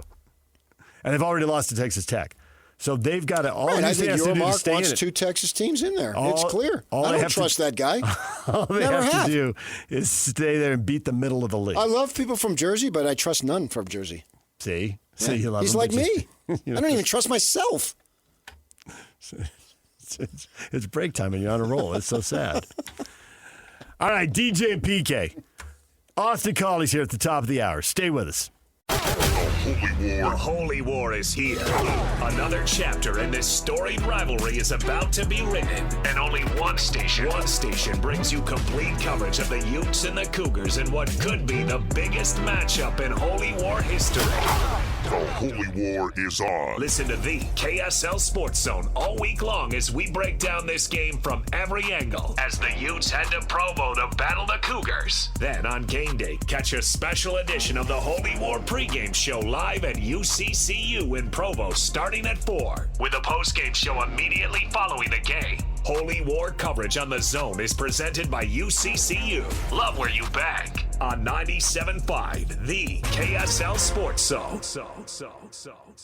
Join the KSL Sports Zone for a rivalry pregame bash live from UCCU. Enjoy food from Beehive meals, games, prizes, cash, and tickets to the rivalry game. Don't miss it Saturday from 4 to 6 at UCCU's Freedom Boulevard branch in Provo. UCCU, love where you bank. Yeah, and it's going to be good for you to be there. Why? Because I'll be there. And I can give you an insight on what's been going on in DJ's life if you want to know. Just be aware, though. I'm playing bouncer, so. You're running people? Well, I'm going to be protecting this guy. Straight out of the movies, grab one hand on the collar, one on the belt buckle, and then I got to have our guy 6. Window. I got to have our guy 6. I got to cover his back. So. Yeah. There it is. Yeah, but you want to know why DJ's been doing what he's been doing lately? I'll let you know. Oh, boy. Because I've That's had a tease. so many people ask me. Went down to Uinta Golf the other day. What's going on? I said, let's go in the back room. Give me a couple of drivers. I'm going to take a couple of drivers while we do drivers this. in the putter, and I'll tell you all about it. I didn't want to say it out in the open. You never know. I'll take that set of irons while you're at it. Vito might be listening. No, I wasn't making any deals. I don't get free stuff. I pay for each and everything I've ever gotten in my life. And boy, do I pay. I'm still paying. Mod on. But a lot of people are curious about you, big guy. Oh, there it is. Yeah. I've had a few texting me and talking me. I had someone call me yesterday. Yeah, you're killing me. You're not going to get the inside scoop from you. You're going to couch it. I'm going to give you the straight. Oh, all right. It'll be dope, believe me. Cool. It'll be dope. Believe me. There we go. It will be. I'll give you the straight. And where's that? UCCU or on Freedom Boulevard? Yeah, UCCU, just Freedom Boulevard, stone's throw away from Lavelle Edwards Stadium. Right. And I'll be there in the stadium, too. Yeah. Sitting up in the press box. Looking forward to the game, as I always do, BYU and Utah. Highlight of the season. And who knows what's going to happen. Is this going to be an all-timer? We say that every year, where when I'm dead, people will still be talking about it. Because there's been a few of them over the years. Absolutely. And this very well could be another one. And the stakes are extremely high. It's not it never was a random non-conference game, but in a sense it was a form of meaningless. Not completely, obviously. Here it has significant meaning. I believe the winner has the inside track to face Texas Tech in Arlington, Texas. That's my belief. I'm not guaranteeing it, but it's my belief. And it's also my hope, too, for that matter. There it is. I got no problem saying that. So would the ultimate BYU-Utah game then be the conference championship game? Yes, it'd have to be in that That would situation. be the ultimate. Yeah. Although I would hope if it got to that, one had 0 losses and one had 1. Because I think there'd be a good chance that both would get in. Yeah. Because I think the country, college football people, have been exposed to this rivalry. Portnoy came out here last month and is like, this rivalry's awesome, right? Mm-hmm. And BYU wasn't even involved. It was Texas Tech, Utah. It wasn't BYU, Utah, like it'll be Saturday. But nonetheless, the passion. He was able to pick up on that. Yeah, the passion got him. Yeah. Right. And then he goes and he puts it out there on social media. So that meant that there had to have been something that clearly opened his eyes. Urban Meyer, he long since knows it. Probably Leinart probably already knows it. Well, you could just go through over the years whoever's come in to cover a game, whether it's a pregame show or to call a game, and a writer who a lot of times they stay home because they have to see so much, and you see less when you're in a stadium. But we have Shahanj Rajan every week. He talks about, okay, this week I am going to a game. At some point, they go to a game, and they write it for their readers. And so people pick up on it over time. And it's been 20 years of picking up on it. Leinart's a West Coast guy. Yeah. But it was cool to see Portnoy, who's a total outsider, and had never been to the state. Right? Never been to the state. I mean, Leinart would know about it because his son's mother is her brother was on the basketball team for a year at BYU. I think her parents went to BYU. When you're from this side of the country, the chance of you having some reason to be here or know somebody who's here. I don't think they ever got married, but the mother of his son, I think her parents went to BYU. Yeah, Bryn Cameron. Blah, blah. But if you're from the south or the north. Leinart probably up to eyeballs in it, so he can speak to it. But having Portnoy come out here, and that was one of his takeaways when BYU wasn't even involved in the game.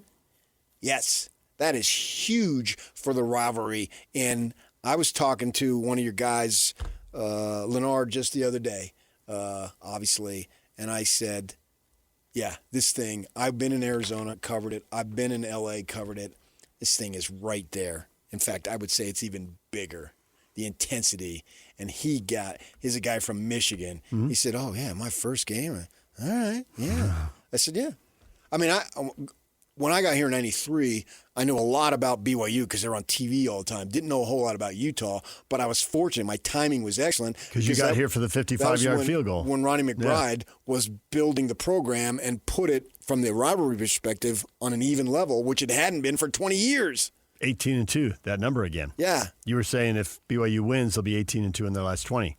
And Lavelle went 18-2 over 20 years. Right. No, that's dominance, but it changed the year you got here. It was 93. And then it was sweet from then on. Yep. And now I get to cover it. Couldn't ask for more. When we come back, Austin Collie, he's next right here on 97.5, the KSL Sports Zone. Our Rivalry Week coverage and interviews are brought to you by UCCU. Love where you bank. DJ, PK, and we're joined now by Austin Collie, former BYU wide receiver. Austin, good morning. How are we doing, fellas? We're doing well. It's Rivalry Week. And I'm curious, so when this rolls around, do you start having memories, big plays, big moments, you get a smile on your face, or are you living in the now and you got angst about the game this year? Magic happens. I don't know.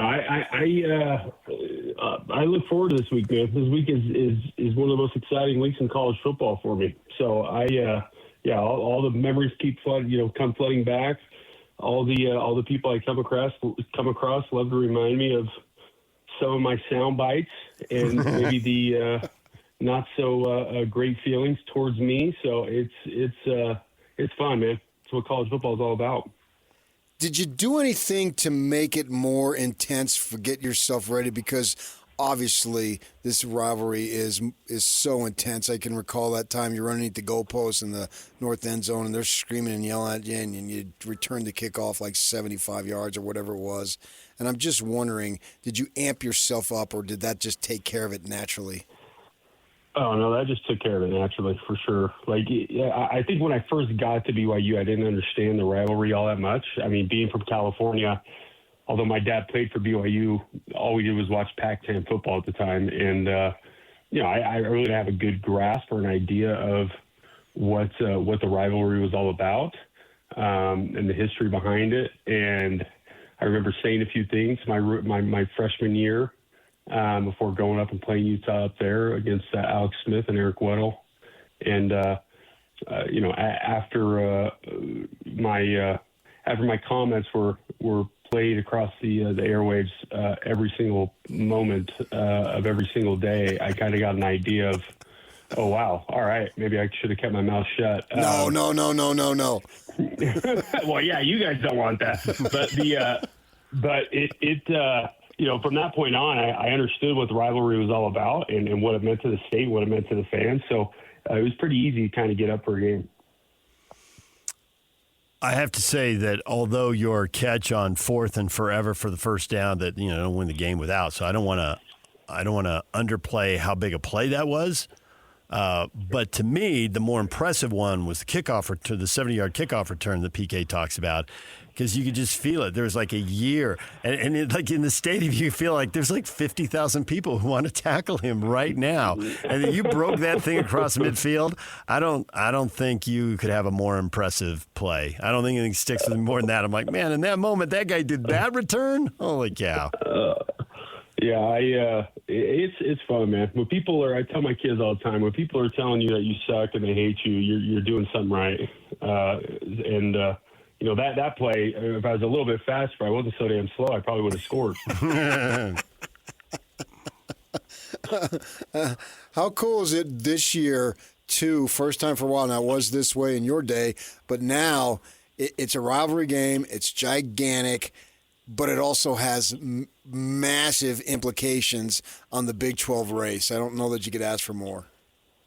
So all week, I was just praying that Utah won this last week and that we won this last week so that we could come into this week both ranked with more, more at stake, right? It just makes the week and makes the game that much more fun. So, yeah, the fact that it's I don't think anybody was more excited than I was finding out that we were both going to be in the same conference and that this game was actually going to mean something again, right? And it's even better this year that both teams are doing so well. I think that the game is played mid-season now because the Big 12 needs – they've got some big games, but they don't have a lot of them, and they need them in certain TV windows, so it's parked here. But I think that's the biggest piece of the puzzle. But I do think if I were coaching one of these teams, I wouldn't hate the idea. I think playing the last weekend like you did in your era, in an era when now you might have to be in a conference title game the next weekend – man, that might be a tough emotional ask. I don't know that we're ever going to see it, but take a guess for it. What would it be like to play a rivalry game the last week of the season, and then have to turn around and play for a conference title the next week? Well, I mean, I think that's what everybody does, right? I mean, that's you get rivalry week that last week or that right before conference championship weekend, and you look at Michigan State, Ohio State, or Michigan and Ohio State. It's typically what everyone does is play those games on the last week, and to me that's the only thing missing. If we were able to have that game or this game that weekend there in November, man, it would. That's all you could ask for, right? I think it brings that much more energy to the game because there's that much more anticipation and lead up. To have that. But you're right. I mean, there might be some, emotional drag after the game going into the conference weekend. And as a coach, you may not want that. But I don't know. For the sake of football and for the sake of the fans, I think it would be that much more fun having it that week. I look at BYU, and they're 17-2 in their last 19 games. Obviously, that's a great run. And last year, they got no run for even consideration to be in the 12-team playoff, even though somebody like SMU did. BYU went head-to-head in Dallas, beat them, and now you look at this year, they're 6-0. They're the lowest-ranked undefeated Power 4 team. I think Memphis is below them, is also undefeated. But as far as Power 4, it seems like the respect has been begrudgingly towards BYU, and then on top of it, Utah's favored to go into Provo and win the game. Do you think that there can be something that, even if it's just slight, could be used, BYU? Because it doesn't seem like the program is getting the respect that it has earned on the field. Yeah, and I don't think we ever will, right? Like that's and I don't know what it is. I think it's always been like that, right? Like, always the underdog. But I think Kalani likes it. I mean, if I'm a coach, I kind of like it because it gives you a chip on the shoulder, and I think this team thrives on playing from that position or that I guess that mindset, right? Of with nothing to lose, back against the wall type of mentality. But yeah, I don't know. I couldn't tell you. Like it's crazy to me, and maybe it has a little bit to do with. Last year was Jake Retzlaff's first year starting, so they didn't account for how good maybe he was going to be or how good the team was going to be under his direction. And this year with Bear, same thing. But at some point when a team's undefeated, you kind of got to give them the love, right? Yeah. So it's not coming their way. I think if they get it, if they beat the Utes this week, I think it will. I think that'll seal it. But it has. But my point is, it's been slow in coming.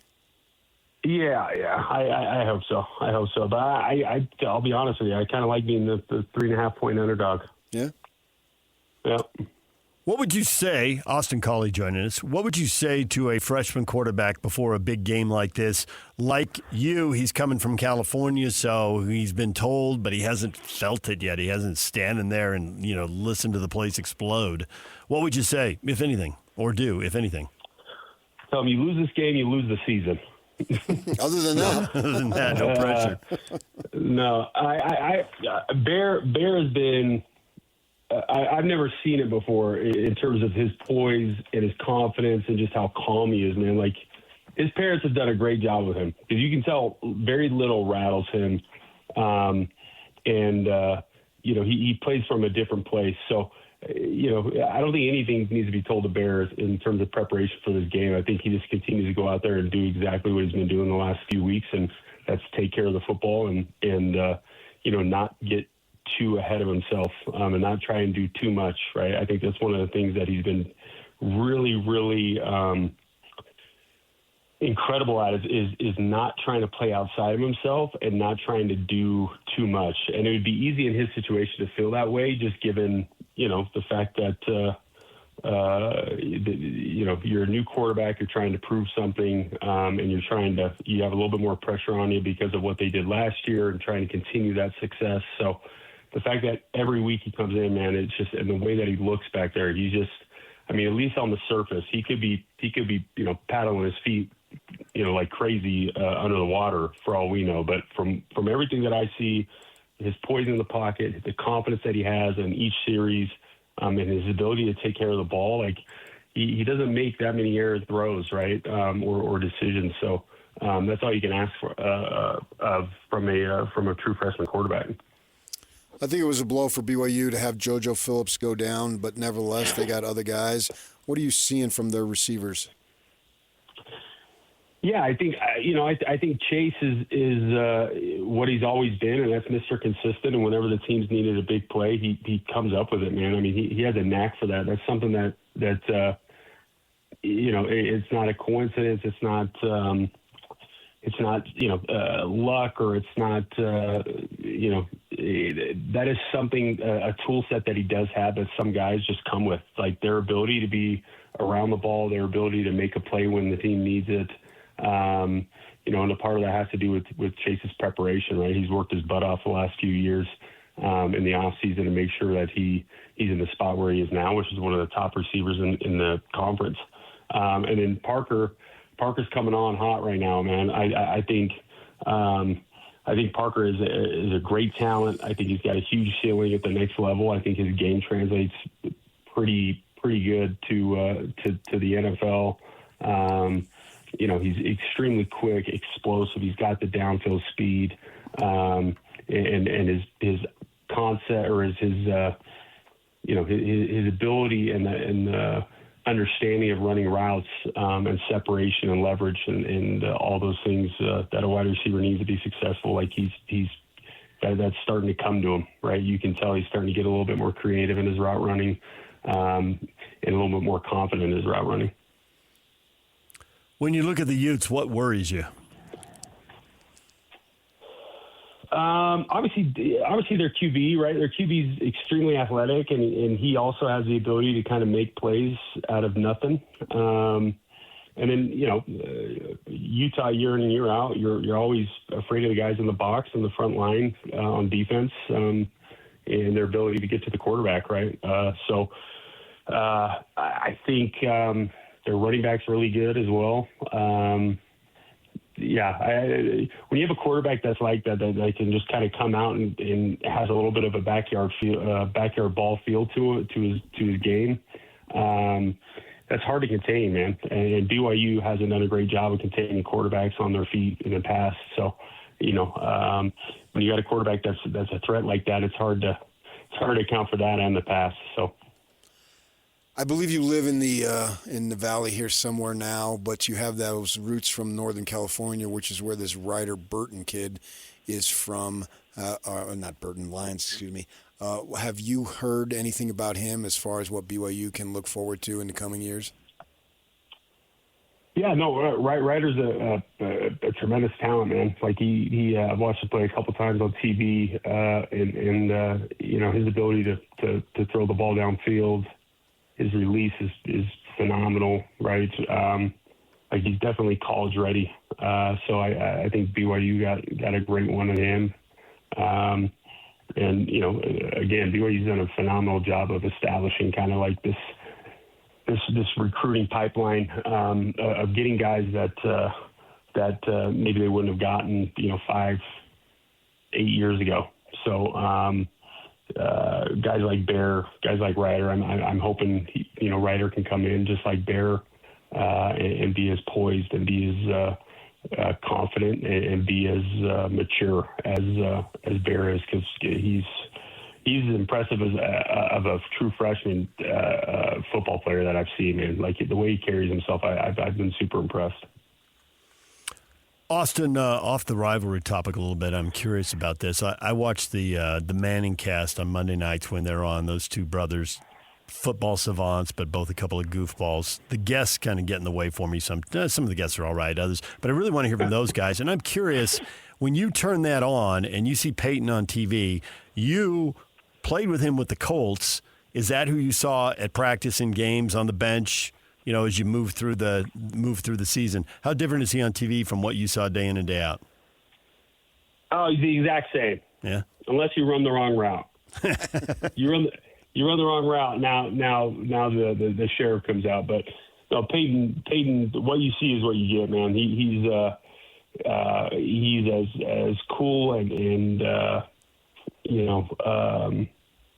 admirable of a team captain as you can find. Like the guy is, he loves football. He loves ball, and he was always a jokester, always a prankster. But when it came down to business, man, he could get after you, right? Like he had high expectations, and that's what made him such a great leader. Is he set the standard for what was expected of every single player in the building in terms of preparation and level of play, and he was great at enforcing that, right? Squeezing every ounce of ability out of everybody around him and elevating everybody around him. So, but yeah, man, they're that whole family.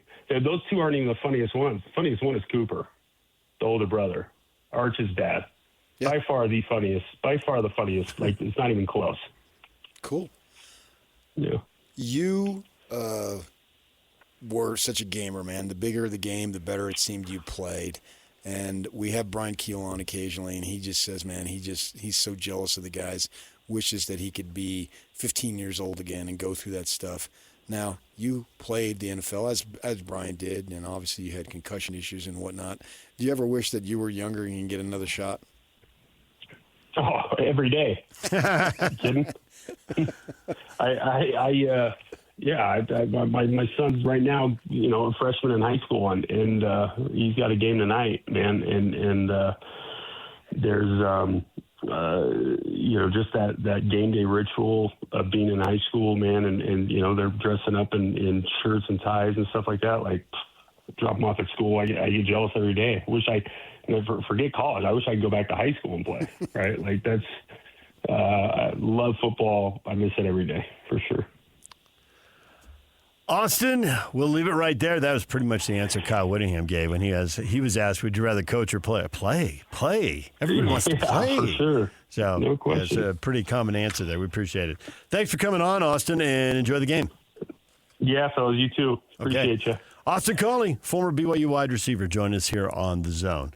What have you missed over the last 3.5 hours? We'll catch you up to date on that next. Stay with us. Soccer Radio Headlines brought to you by Trajan Wealth. Call Trajan Wealth today, your local trusted financial fiduciary. 801-899-7600 or visit the website at TrajanWealth.com. Yeah. It was a busy day, PK, trying to juggle 2 baseball games, 2 football games, a basketball and a hockey game. October in full bloom, everything coming together.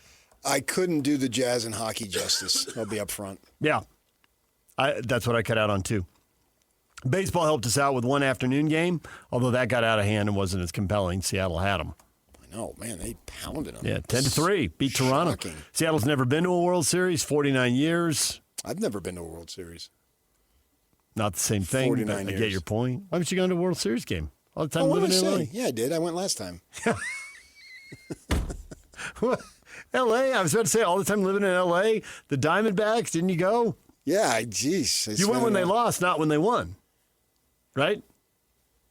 I have massive regret. When they won, I was down there that weekend, or that week. And you didn't go. And we went to the stadium, and tickets were like $100, and I said, that's just too much. In retrospect, you would have had the moment. Yeah. Yeah. Considering I paid about 8 times more for these ones and had to finagle my way using my devious methods. I was literally on the last row.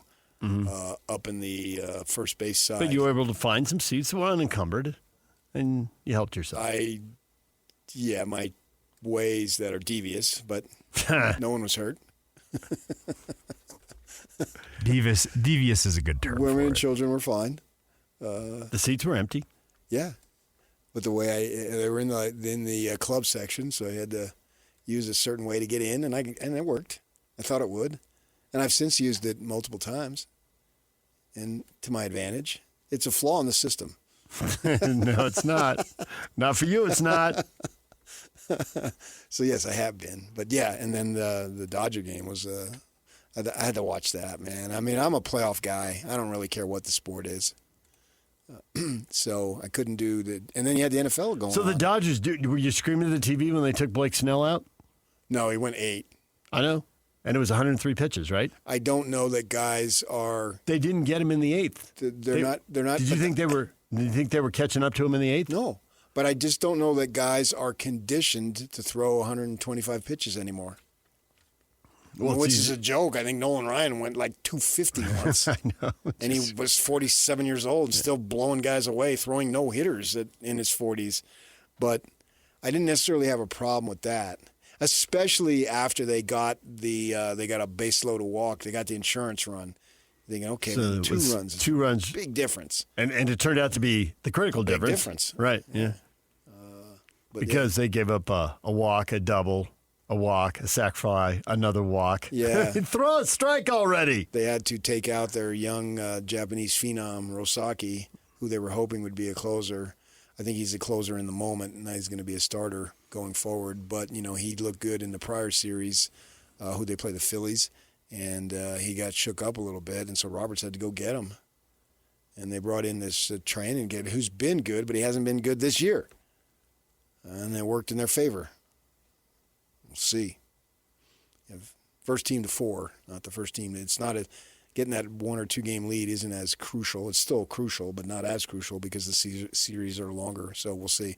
We'll see what Toronto can do when they go up to Seattle. That place ought to be electric. Should be. Yeah. They've been waiting for this moment for a long time. This is their 4th time, I think, in the ALCS. Mm-hmm. Can they finally get it done? Up 2-0 if you're looking. I mean, they'd have to lose 4 out of 5. And a chance to win 2 out of 3 at home and do it in front of the home crowd. I mean, ultimately, you just want to get there, but I think it's a little sweeter if you do it at home. Oh, no question. Yeah.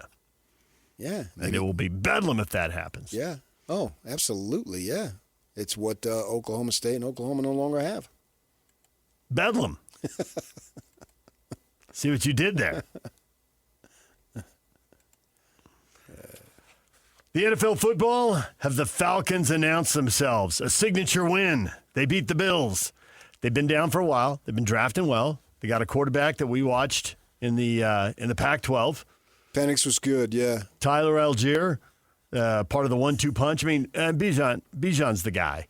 But Algier gets a significant number of carries and gets to make plays, so it's a good combo. What was it, Yak? Was it Saturday night with the U of A? One of the play-by-play guy, call him Algier. Did you hear that? I missed that one. I heard that recently. Algier? It must have been when BYU was playing. Yeah. Somebody referenced him as or a Algier. Yeah. Yeah. Yeah. I totally mispronounced his name. Yeah. Yeah. Well, he was at the BYU game 2 weeks back. It had to have been BYU playing, and I'm watching because that's why they mentioned him. Well, Tyler was at the game 2 weeks ago, so it probably would have been that game because they were on a bye that week and he came into town. But they totally mispronounced his name. Whoever was the is like Algier. Or something. I mean, I know he's not. So Christian, big time. Christian, our good friend Chicho, said it was actually this game called. It looked like Tyler Algier said during the broadcast. Yeah. Okay. So there you go. Algier. Yeah. Good old Tyler Algier. Tyler Algier. I thought, what? He had 10 carries, 32 yards, a touchdown, and a 21-yard run.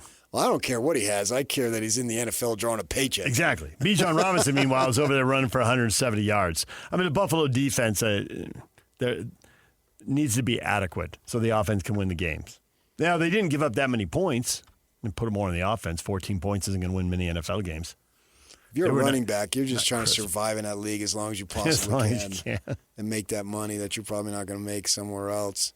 And Bijan Robinson, obviously, is a great player. Another kid at Arizona who didn't go. Didn't go to a local school? No, went to Texas. I believe it's Tucson, so that doesn't sting quite as bad. Well, Tyler's in his 4th year. Yeah, that's so great. that's a good for a running back. He's already beaten the odds, and he plays. There's that number for the pension, whatever it is, but he's well. Yeah, he's well you got to past get that. in the games. Yeah, but he's played played 30s. He's played 55 games now. So Sweet, good for him as a walk-on at BYU, and they kept switching him back and forth.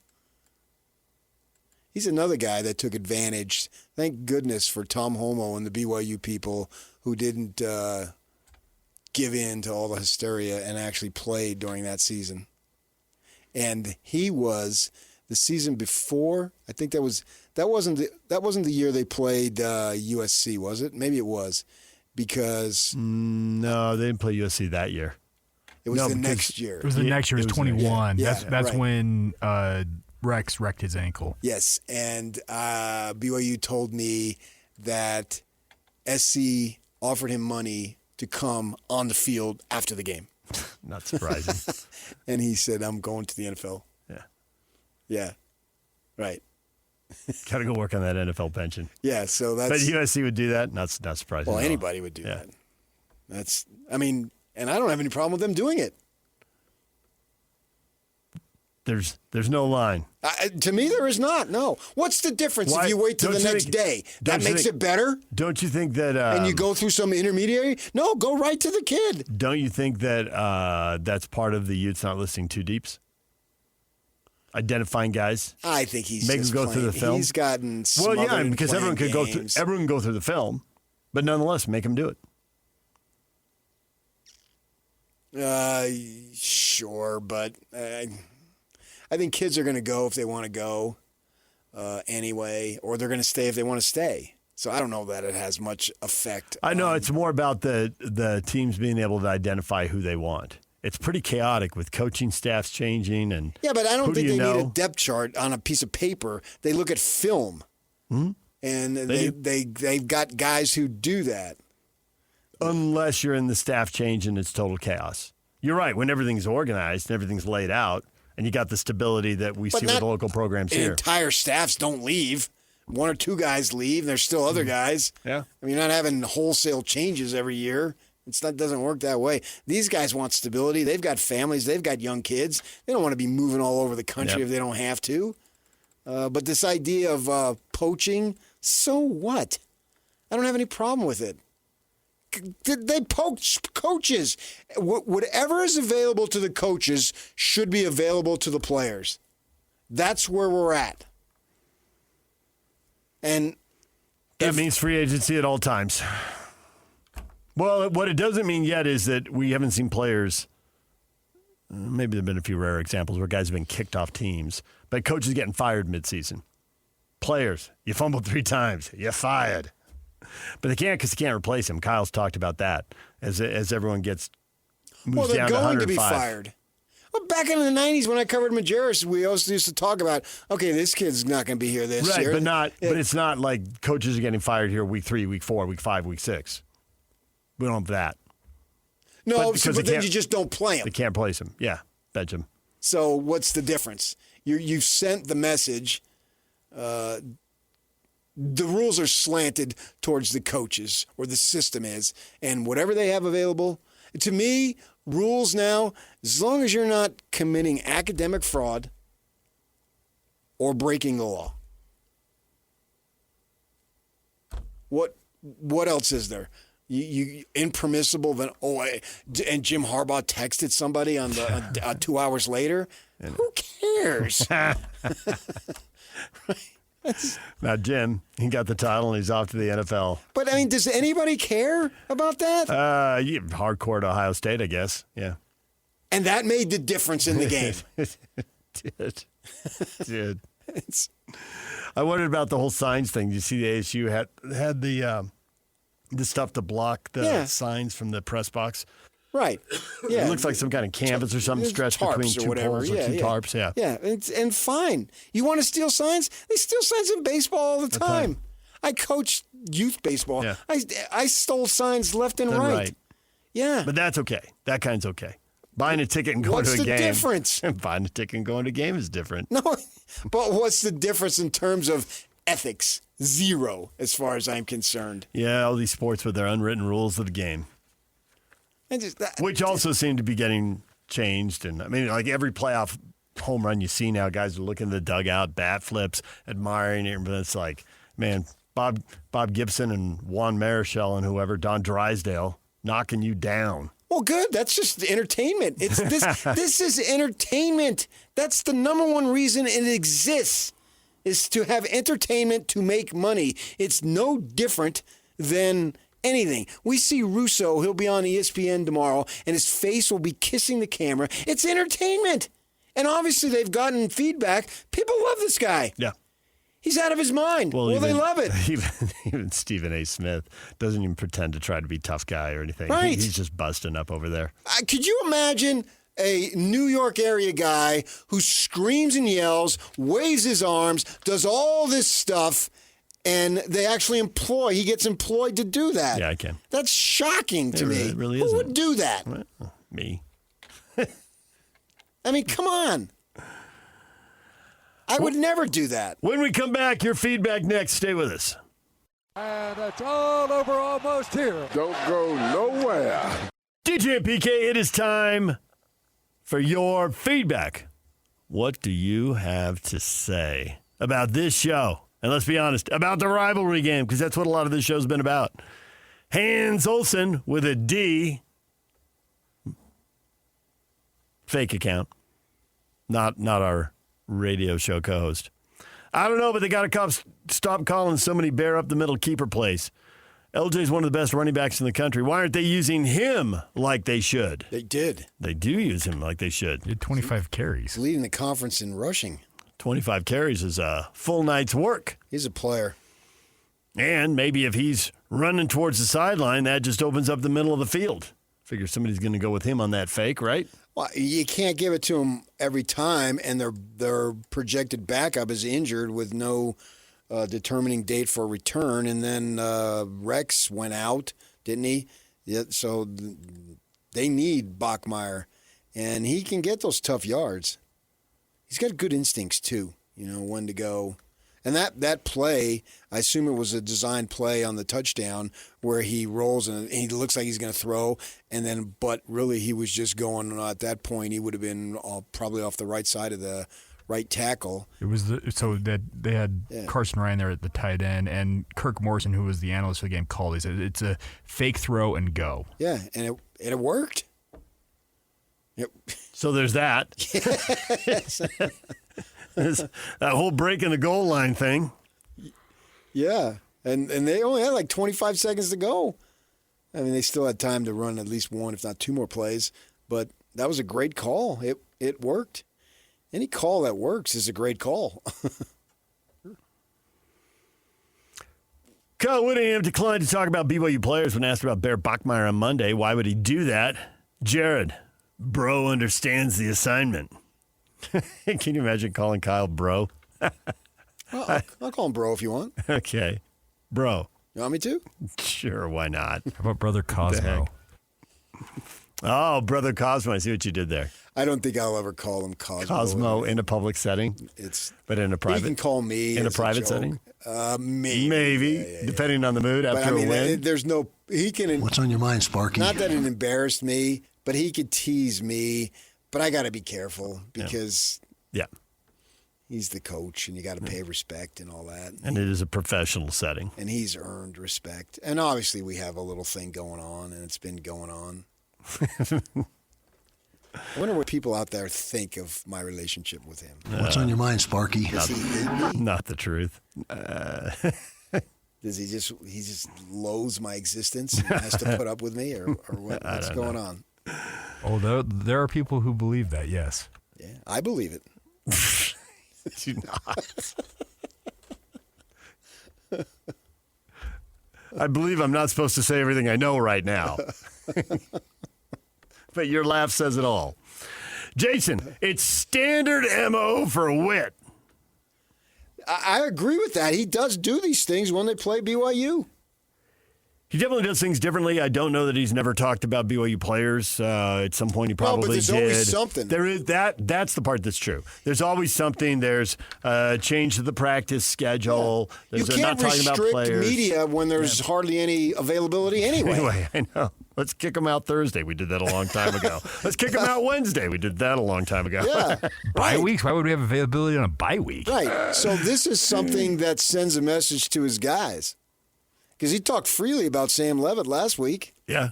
He just called him the quarterback. And a lot of coaches do that all the time. They watch a lot of film. Yeah. They can't get the name and numbers together. They don't want to mess up the pronunciation. Majerus Not that always used to Sam say Levitt's that. a hard name, but I know numbers, I don't know names. He said it all the time. Yeah. And he was right. Yeah. And but the number, he can tell you everything about he him. knew the number forward and backwards. Once you knew who he was talking about. Yeah, they used to, sometimes they'd get back in that team room where they'd have the scouting. Oh, my goodness gracious. All the info on the board. Yeah. That's why it'd be coaches say things like it doesn't 5 matter. lines for every guy. It doesn't matter what I know. It matters what they know and Yeah. can act on in the moment. I mean, it's detailed. Every second of practice is filmed from multiple angles. Nothing is left for chance here. Nope. Drew says Kyle's like that because he knows the tables are turning and he doesn't like the fact that he doesn't hold the edge anymore. Well, he doesn't hold the wide discrepancy. Yeah, of we're in the range. Pac-12. You're independent. We win 9 in a row. And that was massive. Right. Yeah, I Now- think one of those was when they're in the Mountain West, but The last one, or the first one in the streak, the last year in the Mountain West. there was a wide gap there. Was it? I thought they won the last one. I thought BYU won the last one in the Mountain West. I thought that was the overtime to. I thought that was to George. 09 when I think they played their first. They played in 10. Brendan Burton blocked the kick. Oh, was that a Mountain West game on the block kick? Yeah, Okay, the there you go. first. 2011 is when they went into the pack. Yeah, Okay. right. Because Jimmer was done. Look at me. You think I always know that stuff? You had it locked Well, it's a down. Pac-12. Okay. Jimmer Well, was or done, not in this case. Jimmer Yeah. was done in 2010, and then everything changed in time. And things must change now. Jake and Ben are coming up right after the break, right here on The Zone.